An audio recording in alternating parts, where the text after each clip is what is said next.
Hey everybody, what's going on?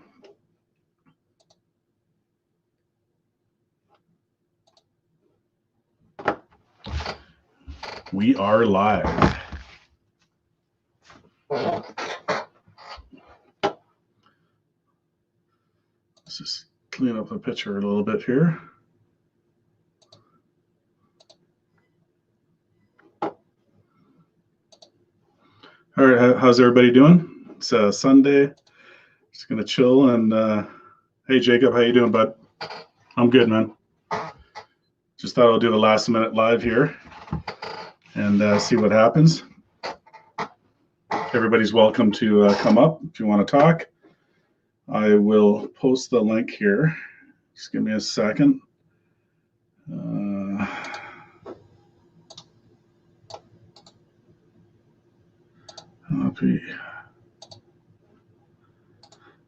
So what are you up to today, Jacob? Hey Shane, how you doing, bud? Hey Shane, I came back into your stream. I had to bath my dog. My wife was bugging me to do it all day, and so that's why I left your stream. And then I came back, and you were done already. So I thought, you know what, I'll do last minute. I didn't plan on going live, but I just thought I'd come up anyway and see what happens. So anyway, everybody is more than welcome to come up here. I'm just posting a link here. Yeah, we can just talk about whatever. But I know most of you guys. Hey, Stephanie, how you doing? Jeff, Allnar, Lawn Care, Caffeine Queen. Yeah, I'm good, stranger. How are you? All right, Shane. Jacob, I had 3 jobs today and 2 coats. Good for you, man. At least somebody's working. I'm not working right now. Joan Family Lawn Care, how you doing? I'm good. Thanks for asking. Yeah, hook up with everybody. Hook up with Caffeine Queen. She's pretty cool. Well, hook up with everybody that's in the stream right now. You know, connect and yeah. Like I said earlier, if you just popped in right now, feel free to join my stream there. I posted a link there for you all. I just need to do something here. All right, where are we here? We got MRP in the house. Mike, how you doing?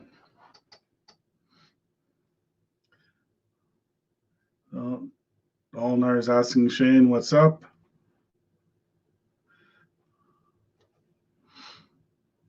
So, yeah, a little bit of a lazy day for me today.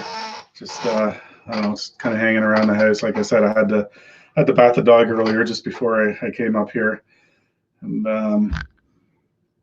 that's pretty much all I did today. So you know what, it's Sunday, it's lazy. Why not? I just chill it. I'm sure some of us did. Some of us did work. We are still in lockdown in my area too. I still don't have clarification yet if I can work or not for lawn care, for property maintenance, for outdoors work. So I know it's kind of hairy for everybody right now in all different areas. I know Michigan. I know Jeff there, Allnar, he's in lockdown. I think Ohio changed their lockdown. I'm not sure. Maybe Shane can clarify on that if he's still in here. But yeah, it's crazy all around for everybody, right? Just want to work. You know, we need to make a living here, and just not knowing right now and stuff. It's kind of stressful, you know, for the future. I'm okay for a few months, but after that, like I can't see them banning lawn care anyway and property maintenance. I just can't see that, you know, allowing, you know, grass to grow out of control and weeds. That will just create all new health issues with people with allergies and stuff. So I'm hoping I get word tomorrow exactly what I can do at the beginning of my season, if I can go out and stuff. So yeah, Joan Family, you're still working. That's good. Where are you located again? Joan Family Lawn Care?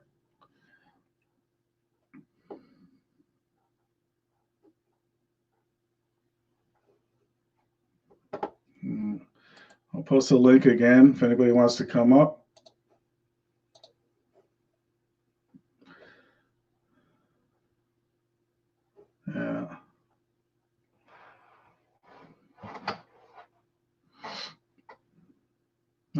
we got 4 guys who are watching, so that's kind of cool. I didn't think anybody would come in. Well, I kind of knew a couple people would come in, but just wanted to see what would happen here. If anybody's interested in chatting a bit, whatever you want to talk about. Usually we only talk about lawn care here, but we can talk about lawn care. We can talk about whatever you want. I just washed my dog today, so it's great. He's not stinky anymore. Anybody that has a dog, the dogs start getting that dog stink on them, and it's like, yeah, time to smell a little nicer. Oh, you're in Ohio, Joan. So you are working, okay.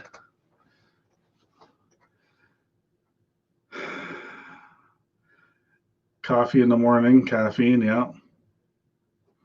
Yeah, that's right.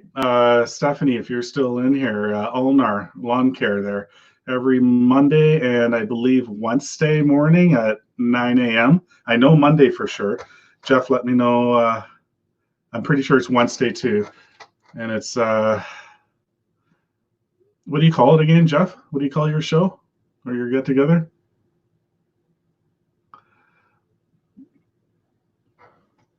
But it's about coffee anyway, so it'll probably interest you anyway if you're still in here watching. Yeah, Jeff, you washed your dogs yesterday?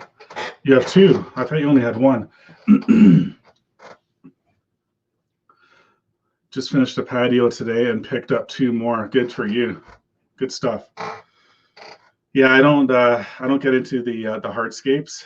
I can do smaller jobs, but I'm pretty much by myself. I do have a couple people I can call on to help me out with some bigger jobs if I need to, but for the most part, I'm pretty much solo with my business, and those kind of jobs, I just kind of stick to the grass cutting right now and smaller garden work, bigger garden work. I have friends of mine that have a company that only does garden stuff and whatever, so they kind of take over for me doing that. So yeah, Jeff. Yeah. So check out Ulnar's live every Monday and Wednesday at 9 a.m. Lawn Dog Coffee, it's called. I will be joining Jeff tomorrow morning at 9 too on that. 2 blue healers, but only 1 chills with me. I don't know if I missed something or I'm not quite sure what you mean there.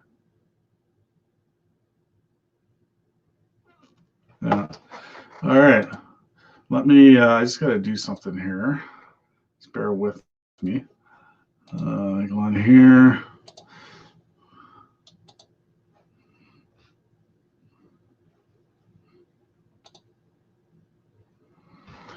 I want to do something right now.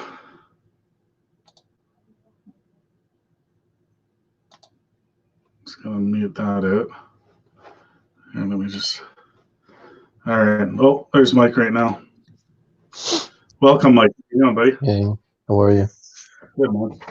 So we got Eminem here right now. Everything You good? what? Everything good? Yeah, I just quoted some properties today. That's all I did. Good for you. Yeah. Yeah. Sorry, I was just talking with Jeff here. Oh, okay, your dogs.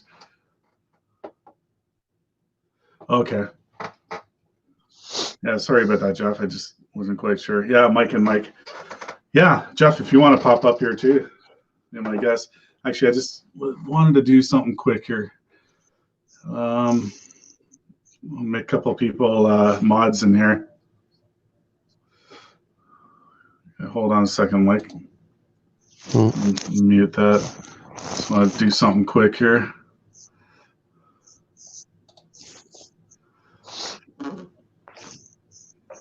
All right, Jeff. I don't know if that worked. Just making some people mods here.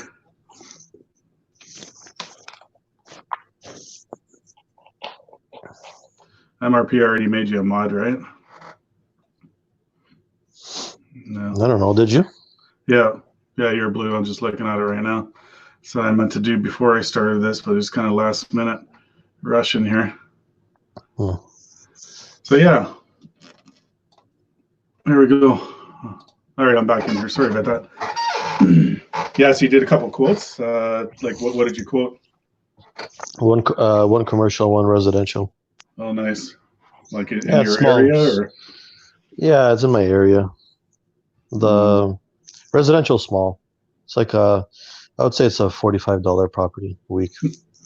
yeah, yeah. Hey, Matt, how you doing, buddy? I didn't know actually. Okay, sorry, Matt. I was on another screen. I didn't see that you're in here. Yeah, give me a second, Matt. If you want to, you can come join in. Just gonna scroll up here. I'm gonna post the link again. There. Yeah, just give me a second here, Mike. Go back over here.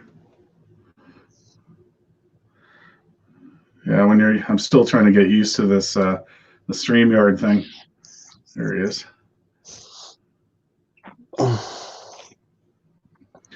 So, did you send out your quotes already, Mike? Or... Yeah, I quoted on place. Yeah. Yeah. What's your feeling on it? Residential property, she's probably going to say that it's too high. Yeah. You know, as usual. Yeah. But I think the commercial is going to be okay. Yeah. Yeah, that's the thing with the quote. That I went to yesterday. I didn't give him a price yet. I'm going to call him tomorrow. I don't think I'm going to do it. That one I was telling you about. There's a bit of a hill. I get a video with that one coming out tomorrow morning, so you can watch it. Just at the front, there's a bit of a hill.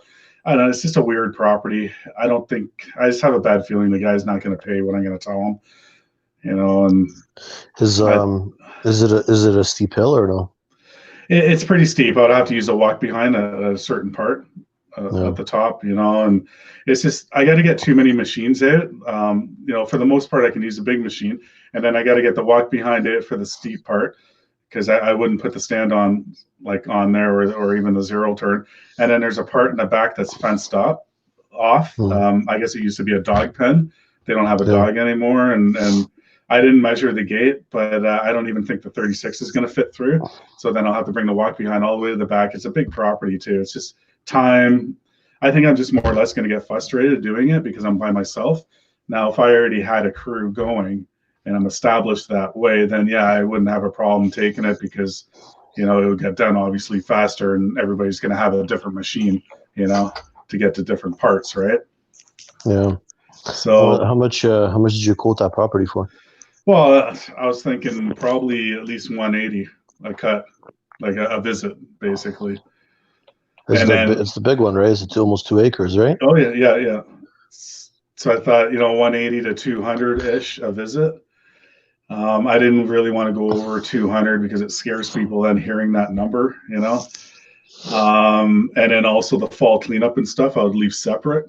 That would be a separate price because I don't. Well, I pretty much already know what to expect by looking at all the trees, which there's a lot of trees, you know, and I know there's going to be a ton of leaves, but the leaves on that property you don't need to remove. There's forest areas to put them all in. So it's just clean up, dump it in the forest, blow it up into the forest at the back, at the side, right? So those ones are easier to clean up, obviously, because then you don't have full removal, right? Yeah. So. Yeah, I usually charge. I already told you. I usually charge $100 an acre, $140 an acre. Yeah, that's what you're telling me for residential, right? For residential and commercial. Oh, and commercial, okay. Yeah, maybe I'm charging too low. Like I'm pretty much at 90 an acre. So, commercial is $100 either way. Yeah. Right. Yeah, I think. Well, no, I think you're right. I should be raising my prices, but you know, if it's just straightforward, like say an acre, and it's just a square, you got no hills, no trees, no obstacles, I would do 90 or 100. But yeah, you're right. If there's obstacles and you got a lot of trimming to do, you got hills, or you need to use multiple machines to complete it, then yeah, you know, you're gonna have to charge a little bit more. Yeah. Jeff was saying that's high here. What do you charge an acre, Jeff? All-Nar Lawn Care. Yeah, a little different here in Canada. Yeah, I heard a lot of the guys from the States, they're saying that you put a price over like $80 and they start going crazy, some of the residential and commercial properties, right? It's not Yeah, like yeah, us over here in Canada. In Canada, commercial properties are here, it's like worth $100 a week for sure, 100%, right? yeah, yeah. That's right. 100%, man. Lawn Kings, how you doing, bud? I'm good. So Jeff's saying in Michigan, they're 1 acre, $60 to $75. Yeah, it's crazy. I know. Yeah, I couldn't charge that for 1 acre. No. Nobody charges that. Like I'm actually pretty low. Like I heard from some other people like 90 is pretty much the lowest, and it goes up Yeah. from there. You know, like for my area anyway, and well, pretty much you're in the same area.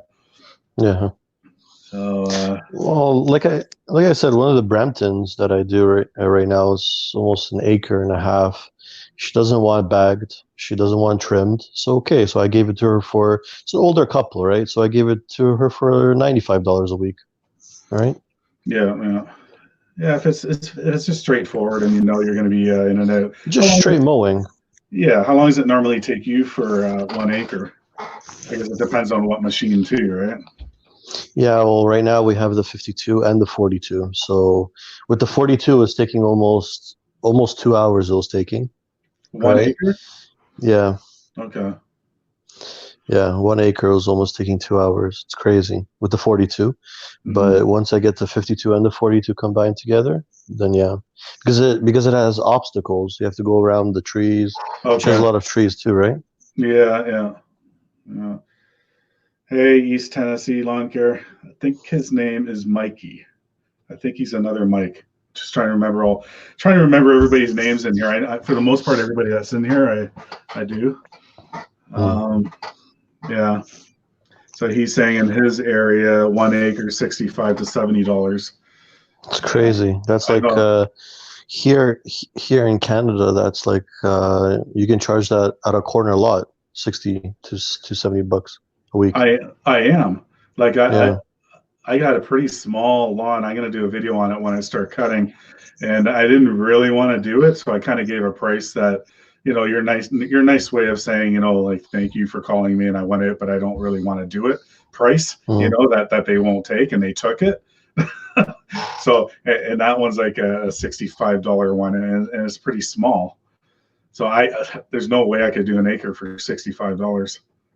But my average Yeah. is like $50 to $60 for like a cookie cutter property, like in and out in 20 minutes to a half an hour. Yeah. Well, like, here are these guys that do the snow removal also, right? It's worth doing the commercial properties, like I told Mike, right? You're getting close to like one apartment or like 15 parking spots. You're getting $1,000 plus tax a month, sorry, a week, right? And right Yeah, away, yeah, there's already 1,000 plus tax in your pocket, right? And you I grab know. 4 or 5 of those, and you're making good money. Yeah, yeah, exactly. Yeah. Hold on, I gotta read some things here. Oh, Matt's gonna come up once he gets his daughter settled. Oh, Jeff's gonna be moving to Canada. Awesome, buddy. When you moving here? Yeah, I You watched should. this. Yeah, you're following All-Nar too, right, Mike? Yeah, I'm going back and forth. But the thing is, the only good thing is that buying lawnmowers here is extremely expensive. But from the States, I was already talking with Matt about it, and he paid his right $5,000 less than we pay, Yeah. and that's without tax. It's Oh, I crazy. know. Oh, I know. Like, it's Here, unbelievable. Like their here, prices. here we're paying for a right standard 52 inch. We're paying close to what was it? I think it's like Yeah. $25,000, right? $25,000. Yeah. It's unbelievable. It's actually cheaper for us now to go to the States. Well, when we are allowed to go again, to buy a mower, pay the tax. So what I found out too, I don't know if you know, Mike, because I almost went to Michigan to buy a right mower. That's the How one much was that the tax, by the way? so anyway, what I found out, if we go across the border and any lawn equipment you buy, all you pay is HST. That's Yeah. all you pay. So just so you know, if you buy, so I think it's still worth it because I think they're taxing the states lower anyway, like around 7 or 8% or something like that. Maybe somebody I'm can not sure. I'm not maybe sure. some, I can't say anything. maybe somebody that's in the chat right here can clarify what sales tax is in the states, unless it's different in different states. But I don't wanna spit out numbers that I don't know. no, exactly. But I thought like bringing stuff back from there, like this kind of stuff, you'd have to pay duty too. But it's basically just our sales tax you got to pay. I remember when I bought the 52 inch, they took it from the States. The shipment fee was $1,455. Oh, so I had you to had pay somebody, extra. so you had I had somebody pick it extra. up and ship it to you? Yeah. Okay. Well, my dealership, right? The dealership, Oh yeah. right? It's crazy. It's expensive. Oh, I know. So just saying 8% in Michigan. So we would go to Michigan or Buffalo. So Ohio is 7%. See, all the states are different. I think it's the same thing Oh, here. Provinces are all different too, aren't they? In Canada, or is it all the same? Like, it might vary from I think from British Columbia it might vary, and I think I was wrong on the numbers. It's like 16 plus tax, $1,000 on the 52 inch. Matt yeah, said that it's in the thing. yeah. So I think it's still cheaper for us. If I wanted to buy a new John Deere, I bet you they're $5,000 cheaper down there after you convert, pay their sales tax, and then pay our tax, and it's probably still cheaper. I wouldn't mind getting the Skag V-Ride, the 52 inch. I wouldn't mind getting it from there, but my dealership told me that they don't supply the parts for it. So yeah, that's what would suck. Is the Skag just strictly American? I'm not sure, but it's American for sure. That's Yeah, all I know. It's American made, right? And I hear a lot of good reviews about it yeah, that's what I heard too. But because I've it never. has the floating deck. The stripes are amazing on it too, and also the right. The right is also good, but it's expensive here. It's crazy. Yeah, I haven't yet seen anybody use a Skag in my area here. Like I see a lot of lawn care people. I Using always look at Toros, X Marts. it's mostly Toros, yeah, Yeah, Exmart. yeah. I see other John. people using John Deere's. Yeah, the city uses John Deere. Yeah, same with Milton here too. The town Yeah, uses city of John Deere. Mississauga, city of Toronto, they use the John Deeres. I think all the municipalities around here do that. It's just Yeah, John Deere is pretty popular here. I know it's in the yeah. States too, but not as popular. No, in the States it's usually, I think it's, well, what I see on YouTube, Skags, Wrights, and what else? The X Marts, X Marks, and some use Hustlers, but not so much. Usually just Skag and Wrights. Yeah, I think you're right. I haven't seen many people use Hustler, but No, even Toro, yeah, the Walker. Uh, yeah, so had a lot of rain today anyway. In the morning, you guys get dumped on too? yeah, I was smoking and I got dumped on. Yeah. uh, I'm debating putting my plow away and cleaning up the salter and stuff, and I don't think we're going to get any more snow. Uh, I'm holding off on it a little bit till April 15th, till my contracts are due, and then Yeah. after that, I'm gonna go grease the spindles on the Salter, grease the bearings, everything, the springs on the plow, and then just store it at one of the factories that I do, the Wasteco factory that I do over there. He told me. It's a steal actually of a deal. I don't know if I told you, but Yeah. this guy is paying me close to $385 a month just for a small little property, small little grass.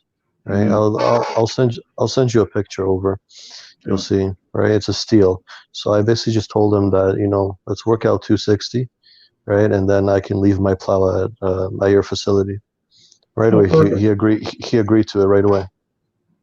Oh, it's not bad then. You have free Yeah, storage. free storage, right? Yeah. So just your plow you leave there? Yeah, just my plow. Everything else, I got a garage for it, right? Mm. Yeah, I have a second plow, right? And well, this is going to be the first time putting two plows in my single garage. So I'm running out of room now too. And then also I need somewhere to put my zero turn because I can't fit the zero turn and the two stand-ons in my trailer, Yeah, right? So right now I have my zero turn on my patio with a tarp over it. yeah. And so I'm thinking about maybe making another shed. I already have two sheds, or get a storage unit where I store where I have two parking spots. You pay a lot And for storage or no? Because here it's crazy.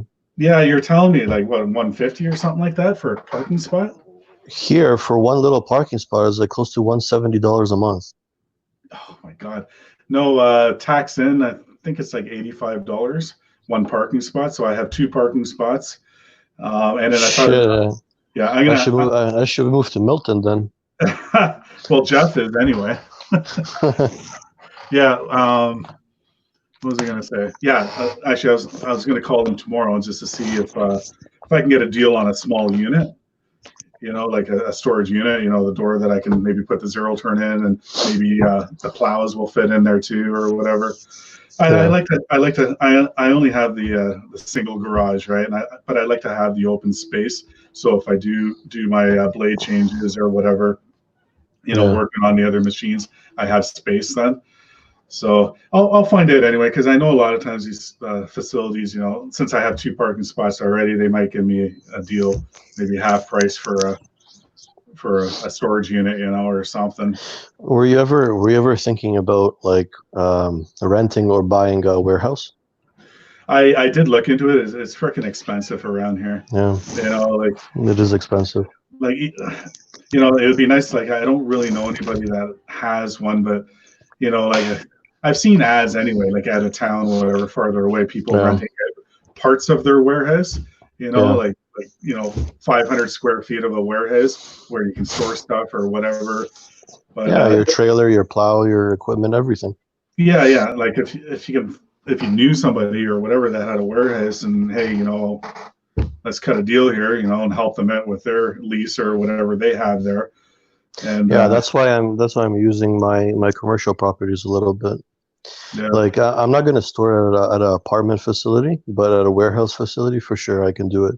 And where all the garbage bins are, where all the trucks are, with everything right, just put in between, and that's it. yeah. The only other thing I can think of is, be connected with some other people that want the same thing, like you need space, I need space, get a couple Yeah, other people, and then we all like kind of rent one place, right? And everyone has their own section, keep your stuff in there, right? yeah. Do something like that. But yeah, like, yeah, we're still looking and thinking about moving. Well, I'm sure we will. And it's my dream, to have a country home and have an acre or two, just have space. I want to be able to drive up and not have to worry about, condensing everything all together there. And then you got to get that one thing out. You got to move everything out just to get that one thing out. And, that's what I have to do with my single garage, and like with the plows. That's what we're thinking of doing. We're thinking of just buying an open lot like outside of Brampton, a little bit north of Brampton. We're just Yeah, gonna buy it somewhere around there. like in Caledon. Yeah, um, we're thinking about like Mono or Shelburne, but that's really far away, pretty Shelburne far. is kind of far, yeah. Isn't Shelburne But farther than but Orangeville or about the same? no, it's further. Orangeville is a little bit lower, and Shelburne's higher up. I think Yeah. I think Orangeville is even lower than Mono. Mono's up higher than Orangeville, and then it's Shelburne. Yeah. But what I've noticed is that the further up north you go, the less you pay, Yeah. right? No, yeah, you're absolutely right. The thing is, And you that's move up. where my trailer is being at right now, stored. Well, not stored, but they're fixing it right now, right at Shelburne. All right, and I have to go that way to pick it up after. Yeah. Let me read a couple of these things here. Mm, So, yeah, just about the tax thing. Yeah, it's different in every state. Jeff saying John Deere is big and residential. Well, I guess in Michigan, and farming. Matt had a lot of rain. Oh, Jeff's going to be moving to Moosonee. Wow, that's pretty far up there. Mm. And Matt, yeah, I need to find a farmer to rent from. I know, I'm always thinking about that when I'm driving around in the country. Oh, my face is getting all blurry again. I don't know what's up with my camera. Every time I drive around in the country, I see all these people with farms and these farmhouses and stuff. I'm always tempted to just drive up to one, and hey, like if you have some space or whatever, just ask them, A lot of times they might have some space and they might be, why not, help you. But the thing is too, the security too, right? Yeah, I wouldn't trust the farmers. I wouldn't trust anybody around with especially like expensive equipment that we have, right? Yeah. I would either, own my own house out there, right? Oh, 100%. Like, yeah, I'd love to have my own house in the trees. And it's always my dream, I have that house, that driveway that goes into the trees and you can't see the house from the road, and have no neighbors around you, just farmer fields. And yeah, that'd be nice. All right, Matt, we'll see you in a little bit. Yeah, I think it's all of our dreams. Hey, look who's in the house. Wild Bill's in the house. He's saying, "What's up, Mike and Mike?" Here, you know what I gotta do here? I gotta get used to doing this. Hold on here. I'm gonna try something here. Play around with this thing. There we go. That's how you do it. What's up, Bill? Hey, Bill. Yeah, if you want to join in, I posted the link there. You might have to just scroll up a bit. Here, I'll post it again. See, I'm not sure how you guys see it now. Yeah, it's just up there, Bill. Just scroll up a little bit if you want to come in here. I know last time you wanted to, but I think you had a strep throat last week. Yeah, Bill's a pretty cool guy. Yeah, so I was gonna say something I can't remember now. Yeah, I'm itching to get going. Just get working. Same here. I'm itching to go out at full force, but I can't. I have to wait until April 15th. Yeah. Oh, you're right, man. Yeah. So all of a sudden, it could just, one day could drop to like -3, -4, and all of a sudden, snow just starts falling down, right? Yeah. Do you leave your plow in the truck, like right now, or do you take it off at home? No, it's off right now. Okay, so you just drop it on your driveway. Yeah, it sucks more gas. It's really heavy. Oh yeah, that's what I was gonna say. Yeah. Yeah.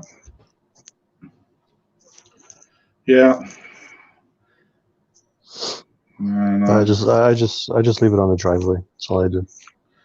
Yeah. So hoping we get some clarification on the if we can do property maintenance or not. We can. Oh, we can? Yeah. But where does it say that? We're essential. Even Trudeau said that. For lawn care and lawn and landscape? Yeah. Lawn maintenance. Well, not lawn maintenance, but businesses that do maintenance-wise to properties are essential. So that means you could do it. Okay. Yeah, because on the list that I read, like it basically stated. No, I've seen a lot of guys already, like Shell gas station, hotels, motels, and IKEA furniture store. These lawn care companies are killing it. They're doing the fall spring cleanup right now. I don't know why, but it's too early. Yeah. Okay, so I understand about the aeration, but not fall spring cleanup yet. Yeah. All right, Bill. What's Bill saying? Okay, let me go to the kitchen computer, Mike. All right. I guess Bill's going to come up. Yeah, you know what? I didn't know that, man. Yeah, you could go. You could work, no problem. It just how to say it? People that work in offices that are in groups are not allowed to work. Drive-throughs are only open. Warehouses such as like tint places and other non-essential stuff that you don't really need, then they're all closed, right? But like shopping centers, construction workers, lawn care guys, they're all together. So we're essential. We have to work. We could work if we want. Yeah. It's up to you, right? See, I don't need to work. I probably could do some cleanups. Yeah. Just like leaf cleanups. Yeah. Just when it gets a little drier. Well, obviously, probably not. Maybe it's okay for tomorrow, but yeah, just with that list, when I looked at that, I thought it was more on like trades. So like for plumbers, electricians, essential. Like if there's an issue, obviously that has to be fixed in people's houses, because it didn't say anything about outside property maintenance, right? It just says building and property maintenance or something like that, right? No, we're allowed. We're allowed to work. Yeah.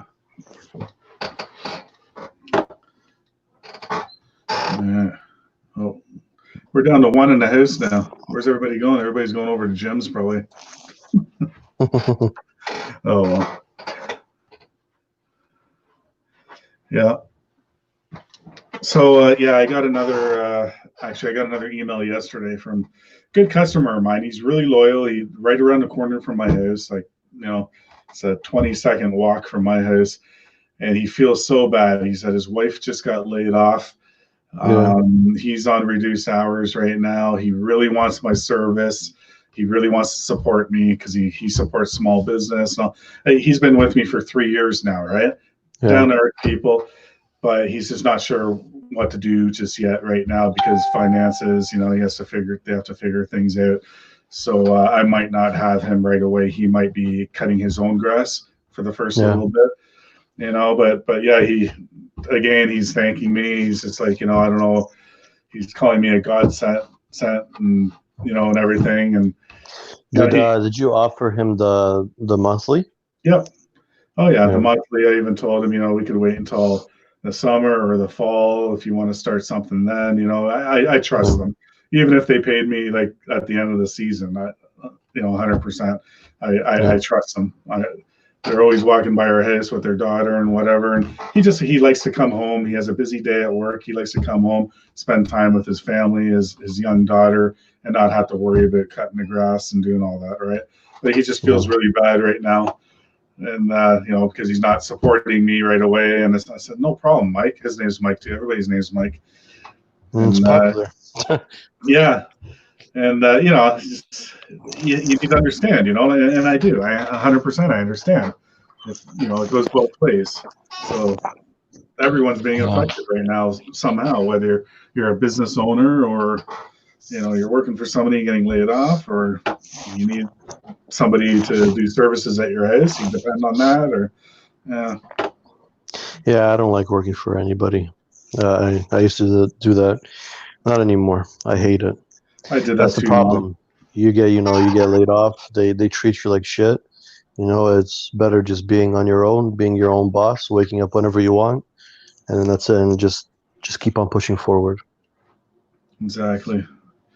No, I'm happy. I did what I did.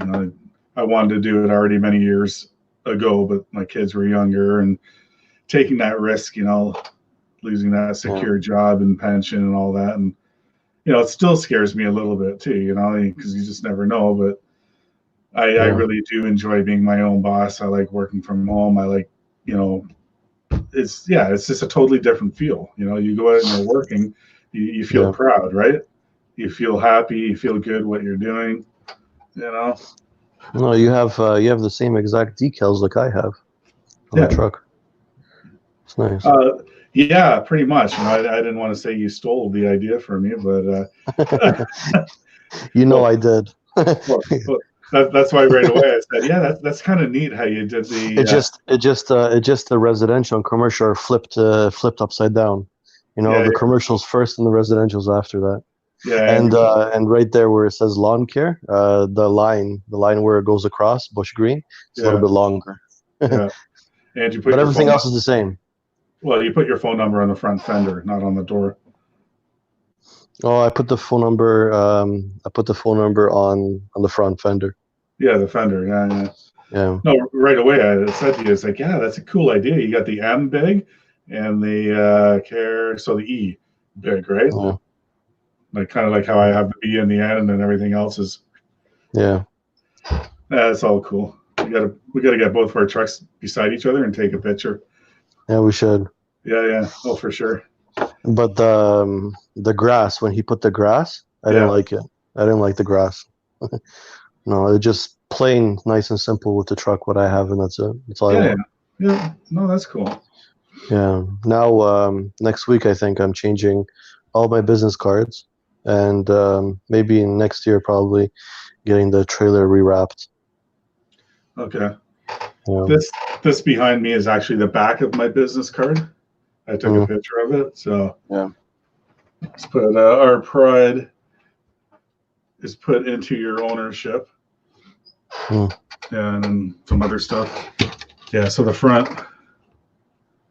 Yeah, it's kind of hard to see. It's basically simple, right? That, and then what's behind me is on the back of the card. I know the greens. The greens on the card don't come out with the green screen on. I see. Looks good. Oh man. What do we got going on here? Yeah, I think we only got one watching. Oh. They all lied to you. They're probably on the other stream. Oh, probably. Everybody left me. It's funny It's funny because we're all in the same chat, right? And Jim started it, and I'm like, all right, I'll do it. And everyone's putting their finger up to me. Like, okay. And then all of a sudden I see Jim go up 2 minutes before I'm setting my thing up. You see, you see how loyal I am to you? You are loyal. Thanks, Mike. Hey, Bill, how you doing, buddy? Hey, Mike, how you doing? And Mike, too. Hey, Bill. So we got Mike, and Bill right now coming at you live. So there's one person in the house here. I don't know who's watching this, but so how you doing, Bill? What's going on? I'm doing pretty good. I'll tell you what, this Corona stuff, it's really worrying me because I really haven't been getting any new customers and stuff, So they're all worried. So I don't know. I mean, the customers will come as soon as they see their grass growing right away. They'll start calling you. All right. But I lost some. But I did too. Well, for now anyway, like until they find out how their financial state's going to be, because they're laid off from work, right? And I get it. We need to understand right? We can't get upset about it. There's nothing we can really do about it. This is all out of our control right now. Right. Right. I mean, there's so many in Baltimore now, than I thought there was. I mean, my wife was reading me stuff, and I'm like, oh, gosh. So, yeah. Now, I do have an aunt in Tampa, Florida, and she's got a curfew. And Michigan, I have another aunt, and she's got a curfew too. But I don't want a curfew because then you gotta hurry up and do everything fast, and Yeah, they'll kind of suck if they. Our government's pretty good. Like I think Trudeau is kind of hinting that we don't want to tell you what to do or basically make you do things and have curfews. But telling people that this is what you should be doing. Don't go out. You don't have to. Don't go out in groups. When we go shopping, my wife goes. There's no reason why I need to go with her. So just go with one person. And a lot of people are doing that when they go shopping. Their whole family goes. Kids, their wife, husband. There's no need for that. Just have one person go. And just bring down the numbers of people that are going to be around. And it's common sense, right? A lot of people aren't doing it, and when you do it, then you're going to have people making you do things. Right? Fine, right? Yep. So we all just need to follow the rules. We're all in this together. It doesn't matter if you're in the States, we're in Canada, or you're in the UK. It's the same thing is happening everywhere around the world right now. you know. So, Right. And some are worse, you know. Some are worse. So I can't really complain right now. But no. Yeah, I think you guys are okay there in Ohio right now. But you are allowed to work, right? yeah, With lawn care, yeah. That's what I'm in Maryland. or Maryland, that's right. Sorry. Yeah. Okay. It's got mixed up there. Yeah, so you feeling better then? You had that strep throat, last week? Oh yeah, I tell you, I get it every year because I really should get my tonsils taken out, but I've had them in since, you know, but I heard that you can still get it, you know, even with your tonsils taken out. So Yeah, I think so. I used to get it a lot. I used to smoke. So I started smoking when I was like 14 years old, maybe. I quit about 5 years ago. I'm going to be 48 next month. I smoked for a long time. I was around it when I was younger. My parents both smoked too and stuff. So I think that had something to do with some issues that I have now. I used to get sick a lot. Like when I was smoking, I used to get strep throat. I would have colds a lot more. Since I quit smoking, I say the last couple of years now, I quit about 5 years ago, but I'm feeling different now. My body, I'm not getting sick as often anymore. You know, like I hardly have a cold now. I might catch a cold once a year now. I used to have a cold like every third month or something, you know, and so I think that had something to do with me anyway, you know, getting all that stuff. And nothing against smokers, but I don't know if you smoke, Bill. Or, yeah, you do. Sorry. Yeah, actually, you know, well, I have to admit, speaking of that, I'm actually gonna go for a smoke right now. Actually, I'll be right back. Okay. Yeah. Okay, Mike. All right, I'll be right back. Yeah, man. Yeah, you can just mute it if you wanted to, or turn it off. Yeah. Yeah. Sorry, Bill. I didn't know. I have nothing against anybody that smokes. It doesn't bother me when I'm around. Like I have friends that smoke. You know, my wife actually, I give her shit all the time. She's not a smoker, but she'll have a cigarette once in a while with a friend. You know, right? And Yeah. what's the point?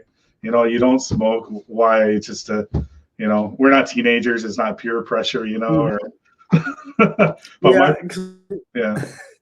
Because I started smoking when I was 15, and I tell you, it's hard to quit. I tried everything. Vaping, I vape more than I smoke now. So yeah. But see, when I'm in front of the computer watching videos, that's when I really like to smoke. Yeah, no, I know it's hard to kick. It's a hard habit to kick. I smoked for a long time too. I think we're the same age. You're 47 or 48 too. Yeah, I'm 47. Yeah, you're the same age as me. Yeah, you're born in 72? 73. Oh, okay, I was born April 72. So yeah, I smoked for a long time too, and I quit many times. You know, in between. You know, and you'll quit for a couple months, and then you'll cheat here and there, right? And then you go to a friend's house and they crack open a beer. You have one, they're smoking in front of you. And can I bum a smoke? All right. And then the next day you go buy a pack again and you're smoking again, right? Mm-hmm. Exactly. So that happened to me for years, you know. And then I was I mean, when you're drinking beer and everything, it's just the cigarette just tastes so good. And I don't know. I'm like, but. Yeah. I don't know. I'll go to work, right? Won't have a cigarette. You know, unless it's break time, you know. But sometimes I'll leave my cigarettes home, and then after that 8 hours, I'm like dying for a cigarette. So I'm driving home, and I'm like, oh God, come on, yeah. But I'm saying to myself, okay, I went 8 hours without a cigarette. Just don't do it. But when I get home, that's the first thing I grab. But yeah, no, I know it goes hand on hand. You know, you got a beer in this hand and you need a smoke in this hand. You know, and you know, if you're having a beer, you know, or so.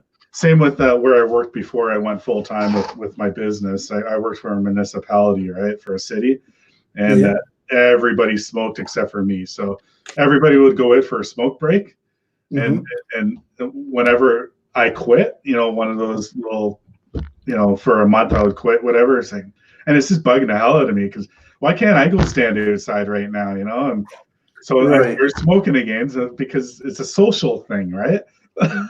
So you go have a smoke with everybody and then be social, right? And yeah, it's hard. But you know what? Just one day, all of a sudden, I just kind of snapped in my head. I'm just like, it tastes like shit, And it was actually the last one in my pack. It was a Friday. I was driving home from work before I went full time with the business, and I had it. It was half done. I flicked it out of the window. I'm done with this, and I was already focusing on building to go full time with my business, and I didn't quit my job yet. And it's just like my mind just kind of snapped, and I'm like, I need to focus on my business now. This is what my goal is moving forward now, going full time. I figured it. So one major thing that motivated me to quit, I did all the numbers. So I averaged it, how much I smoke, whatever I did, how much I could save a year. It's like, wow, you know what? Like I could buy this piece of equipment, and then this is going to motivate me now. This piece of equipment that I didn't smoke away is going to make me all this money now, and then going from there, it's just going to keep on going, right? And Bill, I'm telling you, man, that's what motivated me. And I quit cold turkey, bang, done. And I cut down my drinking too. Like years back, I used to drink a lot. They called me Beer Bush. So really? Yeah, my dad had that nickname too when he was younger. He used to drink a lot until he started getting seizures, and so he actually got epilepsy, I think, from drinking, which he did drink a lot. My dad did pass away last year. I'm sorry to hear that. Yeah, no, it's all good. Anyway, I started getting that nickname when I was like in my teens. I had some older friends, right? I would go to a party with a 2-4 and drink 20 of them in like 6 hours. It's stupid, Like, like looking back, like what the hell was I thinking? Like I can't even drink like 4 beers without catching a buzz now, and so I cut all that out. I think the last time I had a beer was on New Year's. I had 2, and I'm not saying I don't drink anymore, but say if we got together, I'd have a beer with you, whatever. But I don't drink every day. I don't drink alone, and so basically what I'm telling you is quitting the smoking, all those numbers I put together, and then slowing down, almost stopping with the alcohol.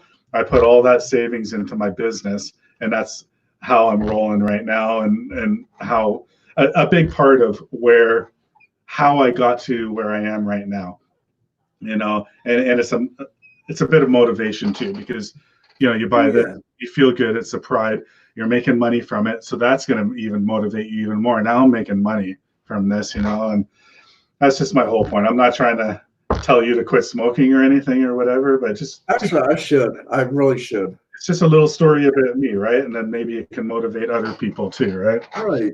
Yeah. But yeah. Oh, Matt's back. Where's Mike? Hey, Matt. Yeah. What's up, Matt? I got to start posting these so we can read these better. Yeah, Mike just went in for a smoke. That's why we're talking about smoking right now. So, yeah, I didn't want to smoke on your channel. That's fine. Don't worry about it, man. Are you sure? Yeah, it's good, man. Do it. All right. I know you want one. I'm dying for one. Oh, feel free, man. It's all good, I man. really should quit. We're just chilling here talking. Yeah, because I know some people don't want smoking on their channel, which I respect that completely, 100%. Yeah. But, yeah, Matt's here. I'll start posting stuff up here so we can read these. That's right, Matt. It's hard. It's very hard. You got to have willpower, and which I don't have. I admit it, I don't have the willpower right now. It's all in your mind, and you know what? You have to be ready to. I can't tell you. Your wife. Nobody can tell you to do it. It's you. It's inside you, and you have to tell yourself. All of us know that who have smoked for a long time. And I think any addiction too. I know smoking is one of the harder addictions to quit. They say, and even harder than some drugs, from what I've heard. You know. And, yeah, but yeah, like I said, it's all in you. You got to be ready for it, and you know that's why. I don't know if Matt, if you heard my story when I was talking to Bill there, how when I quit smoking, what motivated me to, and what I did. But you know, just a little bit of that, Bill. Right? If you kind of have a goal, you know, you want to move forward with your business, you know, and you have business goals and stuff. Maybe just try to set that stuff in your head, like write down your goals so you see it every day. You know, like wherever, when you wake up in the morning, you have a list right there and look at it every day. These are my goals, right? Because that's just going to be implanted into your head, and go from there. Follow your goals, Right. and, yeah, and go from there. You know, it'll help motivate you for sure. Yeah. I'm here to help, man. Like anybody. We don't have to talk about lawn care. We can talk about anything here. So I don't do the typical, you know, some people do the grow streams, you know, and naming off everybody and this and that, whatever. If anybody in here that's watching right now wants to connect with anyone, feel free to, you know, check it, you know, video, leave a comment for people, do it the right way. You know, don't just subscribe and then never visit it again, you know. Hit the bell. Watch the whole video. And watch the whole video. Yeah, correct. That's what we do. So I enjoy your videos, Bill. I love that green truck you got. Oh, thanks. I tell you what, I never thought I would actually, you know, have a truck. But for 94, I put like, I don't know, close to $3 grand in it. And my buddy that sold it to me, he put like about $8 grand. So basically it's all new underneath and everything. But it's a nice looking truck. I like that body style that year. Yeah, that's another thing that I like about it. The body style and the that color. I don't know if they make that color anymore. Yeah, you don't really see that color. It's kind of like a hunter green, right? Or yeah, I don't know what it is. Yeah. Got 5 minutes. Oh, I think Matt's putting his daughter to bed, and I think he's gonna pop in here after. Yeah, Matt's a good guy. Yeah. I met him through Steve Worley. Okay. Yeah, I met him through his live stream. Well, the stream with StreamYard. But yeah, Matt. Yeah, I think we connected through Shane, and yeah, Matt's a good guy. He's always right there and commenting, and everybody's cool. You know, just yeah. That's a nice thing about this. That's what I was worried about when I first started YouTube. You know, because I seen things going on and whatever, and you know, I don't want to be in the middle of crap or whatever, right? I'm just a guy that this is what I'm doing, you know, and just want to network with people. And I was scared, you know, that people are going to be like all negative, you know, oh, you know, Mike's doing this. You don't do it like that or whatever. That's why most of my videos, like if I'm doing something or whatever, I will always say this is how I do it, and I'm not telling anybody that you have to do it this way. This is the way I do it, and this is what works for me personally. It might not work for you, and I clarify on that all the time, right? Because I don't want to have people all negative all over the place, you know. But yeah, everybody does have opinions, and if I am doing something totally wrong, or even if you do it a different way, why not leave a comment? You know, just be nice and just say, you know, try this. This might help you and whatever. And people have, and it's great because you can learn off of everybody in here in this community, and that's what it's all about. And that's my whole reasoning for doing this. I just want to network with people and make friends. You know, we're all friends here. You know. Yeah, and see the StreamYard, whoever designed it. I mean, it's to me, it's better than typing because you can see the person, they can see you. It's like just sitting next to each other, just talking. Yeah, exactly. It's more personal, you know. Right.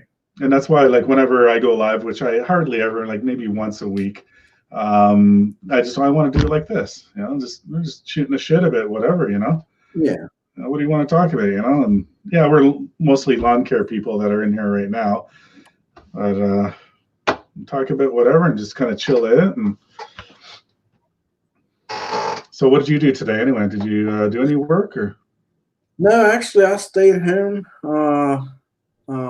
My church is closed, but the cool thing was they go live with just the pastor. Mm-hmm. He'll go live on Facebook, and then after, if you missed it on Facebook, then he posted on YouTube.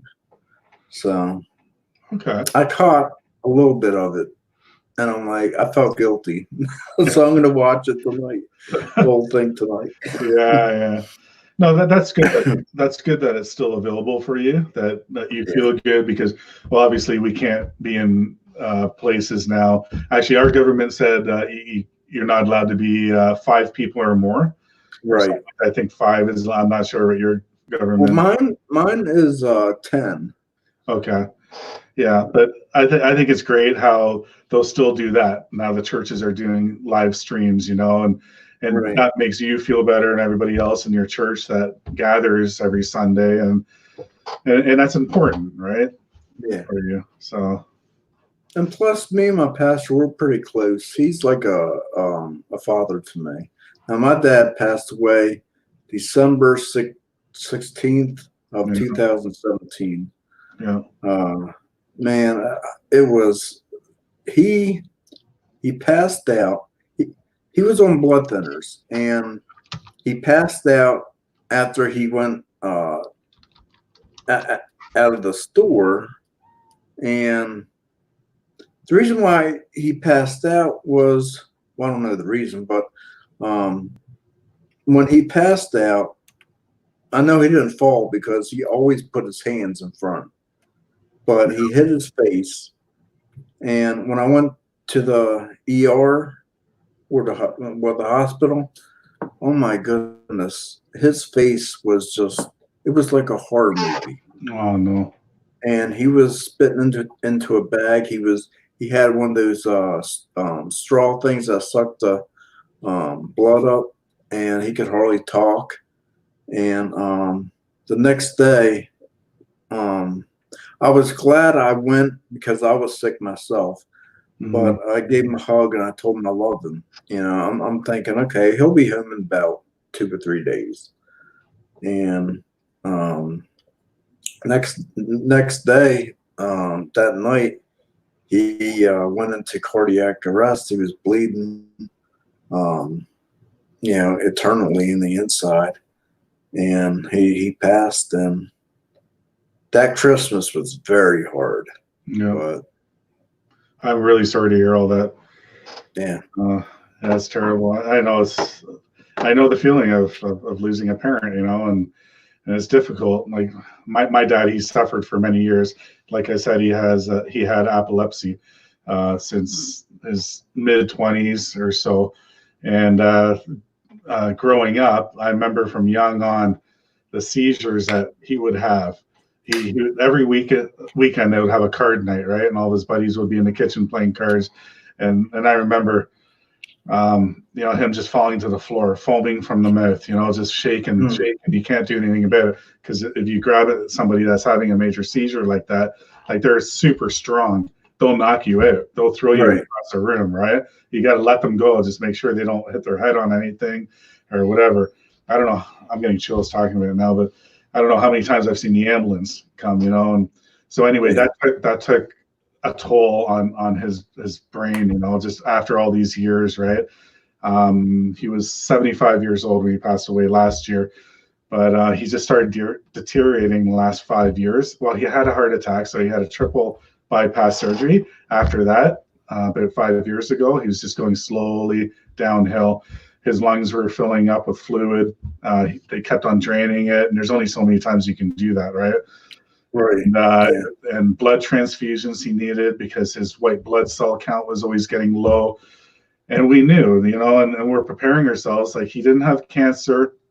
Um, they like we thought maybe he had leukemia. He got tested for that. No, and they couldn't figure out exactly what. But I think now what all the doctors are saying is basically just all of his body was shutting down. Basically, Right. slowly everything was just shutting down on him. And yeah, the night before he passed away, my wife and I were there, and he was pretty much in a coma, right, in the hospital, and he was breathing, whatever. Just yeah, and he wasn't responding, right? So just not being mean or anything, whatever. I could not sit there all night watching that. Like it was really hard. Right. Yeah. Just really hard, and so anyway, he really likes hockey, right? I'm not sure if you're into hockey sports or anything. And yeah, I do like hockey. Yeah, our Toronto Maple Leafs were playing. Like I'm just outside of Toronto, right? And he's a huge hockey fan, Toronto fan, and the game was on. So I asked the nurses. I put the TV in front of them.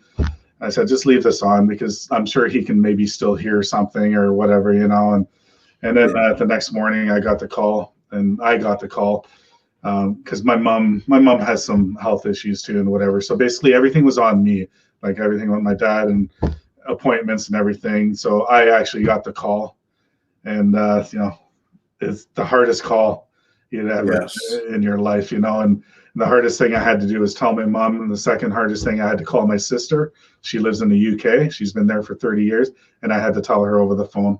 It's just the hardest thing ever that you'd have to do. But just looking back now, basically when that happened, it was like hitting a wall. Just everything just stopped, because we had a lot of stress too taking care of him. He was on a waiting list for a nursing home, but he was living in a retirement home, which was very expensive. The retirement home. Oh yeah.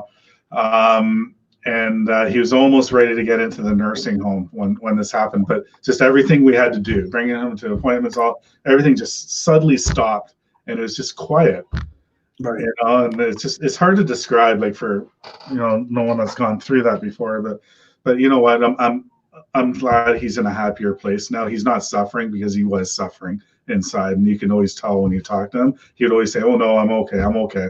But he was a hard ass growing up. I mean, he would never admit things, but we knew he was suffering inside. And so, yeah, just we got to remember, right? And that's it. So, well, plus my dad, he was also getting Alzheimer's. You could see it because he'd forget a lot because actually my grandfather had Alzheimer's, and he really got bad. He would sit there and tell you stories that he worked on the railroad, which he never did. But they were interesting stories, even though he didn't know what he was talking about. He's never done that, but just the way he just talked and talked and talked, it was interesting. But yeah, you got to listen, right? And just you be there, right? And I know it's hard. Like my mom's starting to repeat herself all the time now. My mom is still alive. She's 76, and she's starting to repeat herself all the time now, right? And it's just what's going on here, So yeah, you got to be patient and just you don't want to say you already said that, because then they get upset. It's like, oh, did I? Oh, okay, maybe I won't talk, or whatever, right? So you just gotta. My mother, she's 71 years old, and she I call her just about every night. And when my dad was alive, we would call each other, I don't know, maybe 2 times a week or something. Yeah. We'd be on the phone for like 3 hours, But now, every day, talking. If nothing new comes up, I don't know what to talk about, So we'll talk for about an hour. Mm-hmm. And she's the type that I tried my hardest. She wanted to learn the computer, and I said, okay, well, I'm the one to teach you because I'm very, very patient. My son, no. My brother, no. No. But all I did was turn it on and hit Google Chrome. That's all. That's all I did. She's like, oh, I don't know. What did you just do? And I said, Mom, I just turned it on and hit the browser. Well, what's a browser? You got to pay for that? And I'm like, oh. She says, oh, it's too hard. I said, okay, all right, we'll do it later. Well, I had an old laptop hanging around. Yeah. And I put Windows 10 on it, got it all ready for her. And she just, I told her, I said, well, when you're ready, then, But to this day, I pay her bills on my computer. She'll call me up. She'll tell me, okay, pay Chase or the gas and electric, whatever. Yeah. So I actually gave the computer to my brother because he was looking for a laptop and he don't have much money. So I asked my mom. I said, "Hey, you got Dad's computer upstairs. Can I, She's like, "Oh, go ahead." So I gave it to my brother. So he was happy about that. Mm-hmm. But, yeah, but my mom, she'll repeat. She'll say something, okay, and she'll say it again, but in a different way. Mm-hmm. And I'm like this. I'm like, mm-hmm. And you don't want to say, Mom, I already know that. You already said that. I'm sure we're going to do the same thing, when we're in our 70s and 80s, and we just need to be patient and, She's always done that. My friend, oh my goodness, I was in my early 20s. Yeah. And me and my best friend, he noticed it. He says, your mother repeats herself. And I'm like, really? And he goes, yeah, listen. And so I started listening to her more and more, and I'm like, he's right. I mean, she'll say it again, but just in a different way. Mm-hmm. It's kind of funny though, but yeah. Talking about the computers with our moms. Yeah, we got my mom a computer actually maybe about 10 years ago already. So she was in her 60s, but same thing. She's just like, what's this? And because they didn't get brought up with that, obviously. And she right now to this day, like she's probably on her second computer now. We upgraded it for her and stuff. And she loves it. That's her lifeline right now. Like 100% right now, I guarantee you she's on her computer on Facebook. She chats with her friends, and because her other friends have computers too, or my sister, she lives in the UK. So, we got my mom headphones with a microphone, showed her everything. So, because you can talk for free on Facebook too, like this, right? And see the person and talk, or even WhatsApp. So she does it on Facebook. So calls my sister for free. It's like, oh my God, look at, I can see you there, and it's just so funny, and it melts your heart when you see that because you're making a difference in, your parents' life right now, and it's like she misses my sister like crazy, obviously. She lives in another country across the pond, and now they can communicate, right? And that just shows you it's never too late to learn something new. Like new technology or whatever. Like I'm starting to struggle with even new technology that's coming out now. I have two teenage boys, 14 and 17, and they know more than I do with all the new stuff that's coming out. Yeah. And that now they're starting to help me, like my 14-year-old, he got me on Instagram. I had Insta what? I didn't. Yeah. I got Instagram maybe not even 2 months ago. That's when I first started Instagram.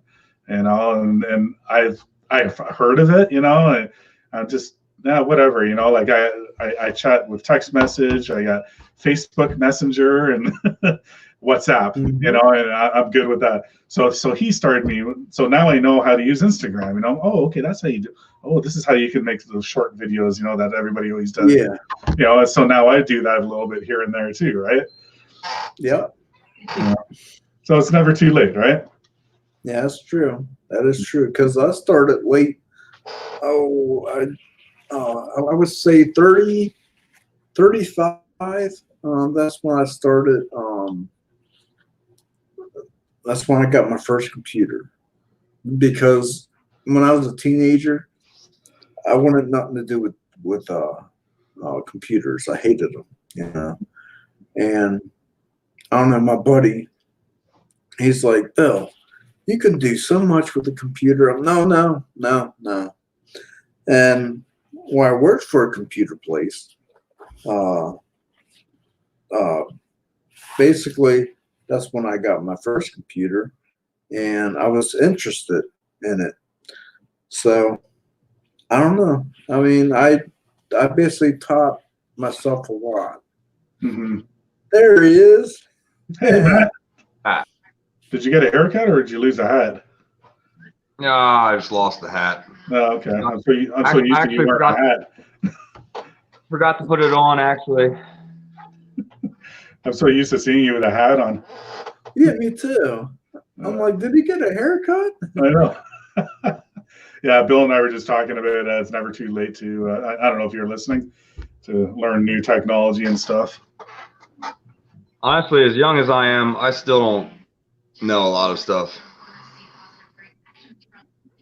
Yeah. You know, I just started Instagram this year. I don't have Facebook except for my business part of it. My wife is in control of it. Mm-hmm. All that stuff causes drama. Oh yeah, I mean, I have Facebook, but honestly, I can't remember. Well, I wasn't on it today because of the church thing. But other than that, I can't even remember the last time I've been on, because it's just too much drama. You know, it's like, oh, I'll unfriend you because you didn't put a like or a comment. And I'm like, oh, come on, really? So honestly, I personally like Instagram better. Yeah, you know what? It's funny how you bring that up because since same thing, Matt, I just started Instagram too, like maybe not even 2 months ago, right? And yeah, compared to Facebook, I like Instagram better. You know, there's less drama on there, and Mm-hmm. you're absolutely right. The drama, like we have local community Facebook pages, right? I'm sure we all have them, right? So Yeah. where I live, my town's called Milton, so we have one Milton Talk, and I'm telling you, it's just nothing but BS on there. You know, people putting down each other. Like somebody will just simply ask a simple question, right? But then you'll get 100, 200 people doing the negative, the total opposite of what they're asking for, you know, and just making a big show about it. I don't like that. No, no, I'm not into that stuff, man. No, you know, and that's why I said when I joined YouTube, you know, I joined YouTube not for that. You know, I joined it to meet people, network, talk about things, learn, you know, and whatever, talk about whatever. Bill and I are just talking about whatever comes up, right? We're just having conversations, right? And that's what I'm more geared for doing, you know. Absolutely, man. It's not about numbers to me anymore. Like whatever, it's just about the people that you meet and network with and talk with and get to know. Yeah. No. Because some people they're like I don't even know how many subscribers I have. It's like 9, maybe 960, 970, something like that. But they're like, hey, you're almost up to 1,000. I'm like, I am. Mm-hmm. I don't keep track, but I know. Yeah, the YouTube thing I really don't care about, honestly. I don't. And all my videos are from my phone. They're short little clips. That's why like Instagram's just so much easier. I don't want to come home and have to edit. Yeah. welcome back, Mike. What up, Mike? Hey, Matt, how are you? Oh, just Danny, man. Yeah. I just took a quick shower, you know, and had a smoke. Yeah. What are you guys talking about? Whatever. Instagram and Yeah. basically it's Instagram. When did you join Instagram, Mike? I joined Instagram when I was bodybuilding. I went to the States. I had a lot of competitions over there, and then I flew across Europe to Poland, and in Canada here too. I would say probably 6 years ago, probably. Wow. Um, Yeah, we're all fairly new to it. Do they Yeah. still have? Do they still have MySpace? I don't know. I remember I that. don't know. Yeah. That was like the first thing, I believe. Yeah, was that the first kind of chatty thing you can do on the internet?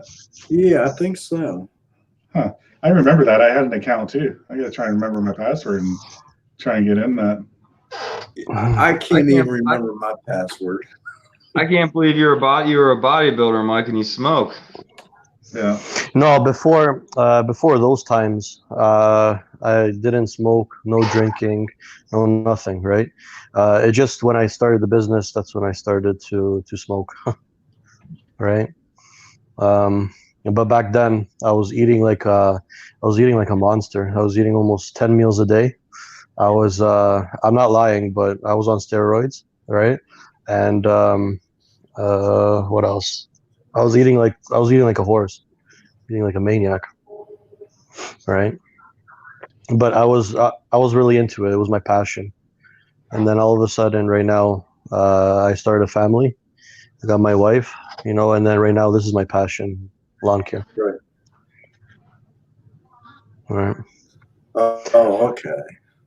Yeah. Yeah, well, if you check my Instagram, you'll see a couple of pictures. I flew to New York, right? Powerhouse Gym. I met Ronnie Coleman. I met who else did I meet? I met another pretty big white dude, Jay Cutler. I met them, right? So, yeah, it was good. It was a really good experience for me. Nice. It was hard though because every day at the gym, almost 3 hours, 2 hours pumping at the gym, right? Every day. So basically, my life was revolved my full-time job, sleeping, eating, and going to the gym. Nothing else. No partying, no nothing. Wow. Yeah, it was really dedicated, right? And I also got paid for sponsorships. I also got paid Supplement Kings. It's really popular in the States and really popular here right now. And I was sponsored by them for quite a bit, 2 years, and I was getting paid to bodybuild, but I didn't like it. Not enough money in it. Mm. I So- tell you what, when I made my last video, it was Friday, Mm. and I watched it. After I edited it, I'm saying to myself, "Oh my God, the winter time, all them cookies I ate and everything, it caught up to me. Look at my stomach." So Yeah. I'm gonna have to. It's the same thing with me. It's the same thing with me, right? Wintertime is where the lawn care companies and the snow removal companies, they bulk up like crazy. Yeah. Because some days, like I think Mike would know, some days we get the snow, some days we don't, right? We relax almost 2 weeks at Mhm. home, and we're like true dads carrying a huge belly, Oh yeah. right? Hey, that last video, my setup video, the 2021, the bush green shirt I was wearing, Yeah. I first put on my extra large, which I wore last year. I'm like, holy shit! Took it off. I went in my box. I have double X in there too. I have like large, extra large, and double X in the box. Put the double X on. I'm like, okay, that feels better. I had to wear a double X. I gained I gained at least 20 pounds. And it's crazy. I know I can lose it. I can lose it very easy. I know I can. Yeah. So. Well, once the summertime comes, you get on those lawnmowers, you pop off 14, 15, yards a day, and you'll lose it pretty fast. Yeah, just eat well and sweat a lot and drink water, and yeah, you'll lose it. Yeah, like right now I'm gaining a lot of weight, right? Because we're not really doing anything, right? But once the summertime hits, I'm really skinny. I I weigh less than 200 pounds. Now I'm weighing close to 240. Yeah, I'm about 250 right now. I'm 6 foot Mhm. tall. So I'm usually about 220 to 225. And when I used to bodybuild, I used to weigh 285. I used to weigh 285 when I was a bodybuilder. Wow. Yeah, I've seen some of your pictures, dude. You're fucking jacked. yeah. I was a massive dude. I wasn't really into the bodybuilding, Matt. I was more into the powerlifting like the big guys, right? I Yeah, wasn't, you know. deadlift, powerlift, it, man. Yeah, I weighed 285. On my Instagram, the black tank top that I was wearing, I was reaching close to 290, 292. That was my highest. That was my highest record that I did, and my doctor told me that I could have a possibility of a heart attack because I'm not too tall, right? I'm a really short guy. I'm not that tall, and it's not good for me. Mm. It's not good at all. I was I at know all risk for about a the heart attack. shortness, man. I might be 5'6" on a good day. Oh yeah, with no shoes on. I mean, and a hat. I'm like Bill's build, dude. I'm short and a fucking bulldog. Like my shoulders, my upper body, and my arms are jacked, and then I got that dad bod. I think all of us have that dad bod right now. How tall are you, Mike? I would say somewhere around Matt's size, 5'10". I would say. Oh yeah, okay. Bill, Yeah. how tall are you? I'm 5'9". Okay, I'm the tallest one here. I'm 6 foot, so. Yeah. Hey Jacob, you gonna come up here? You want to talk too? Jacob is Who's Jacob? Oh, is it Eden or? Oh, what's his? Oh, Matt, Jacob. you know him? Does Jacob have a lawn care service? No clue. The ladies love the dad bod. Not the young ones. The young ones don't. They like the nice 8-pack. Yeah. Yeah. The mature ones, they start thinking, oh, okay, this guy's got some coin. This guy's got, some money in his pocket, right? Yeah. And screw the dad bod, right? Yeah. Yeah. That's it. Superior Services LLC. Okay. Okay. Jacob is. So is that lawn or is that something else? Yeah, the LLC is lawn care, right? I still get confused with that in the States. That you guys have the LLC. I don't know what that means. The LLC isn't considered just for lawn care. I don't think. I think that's any small business. This has something to do with insurance.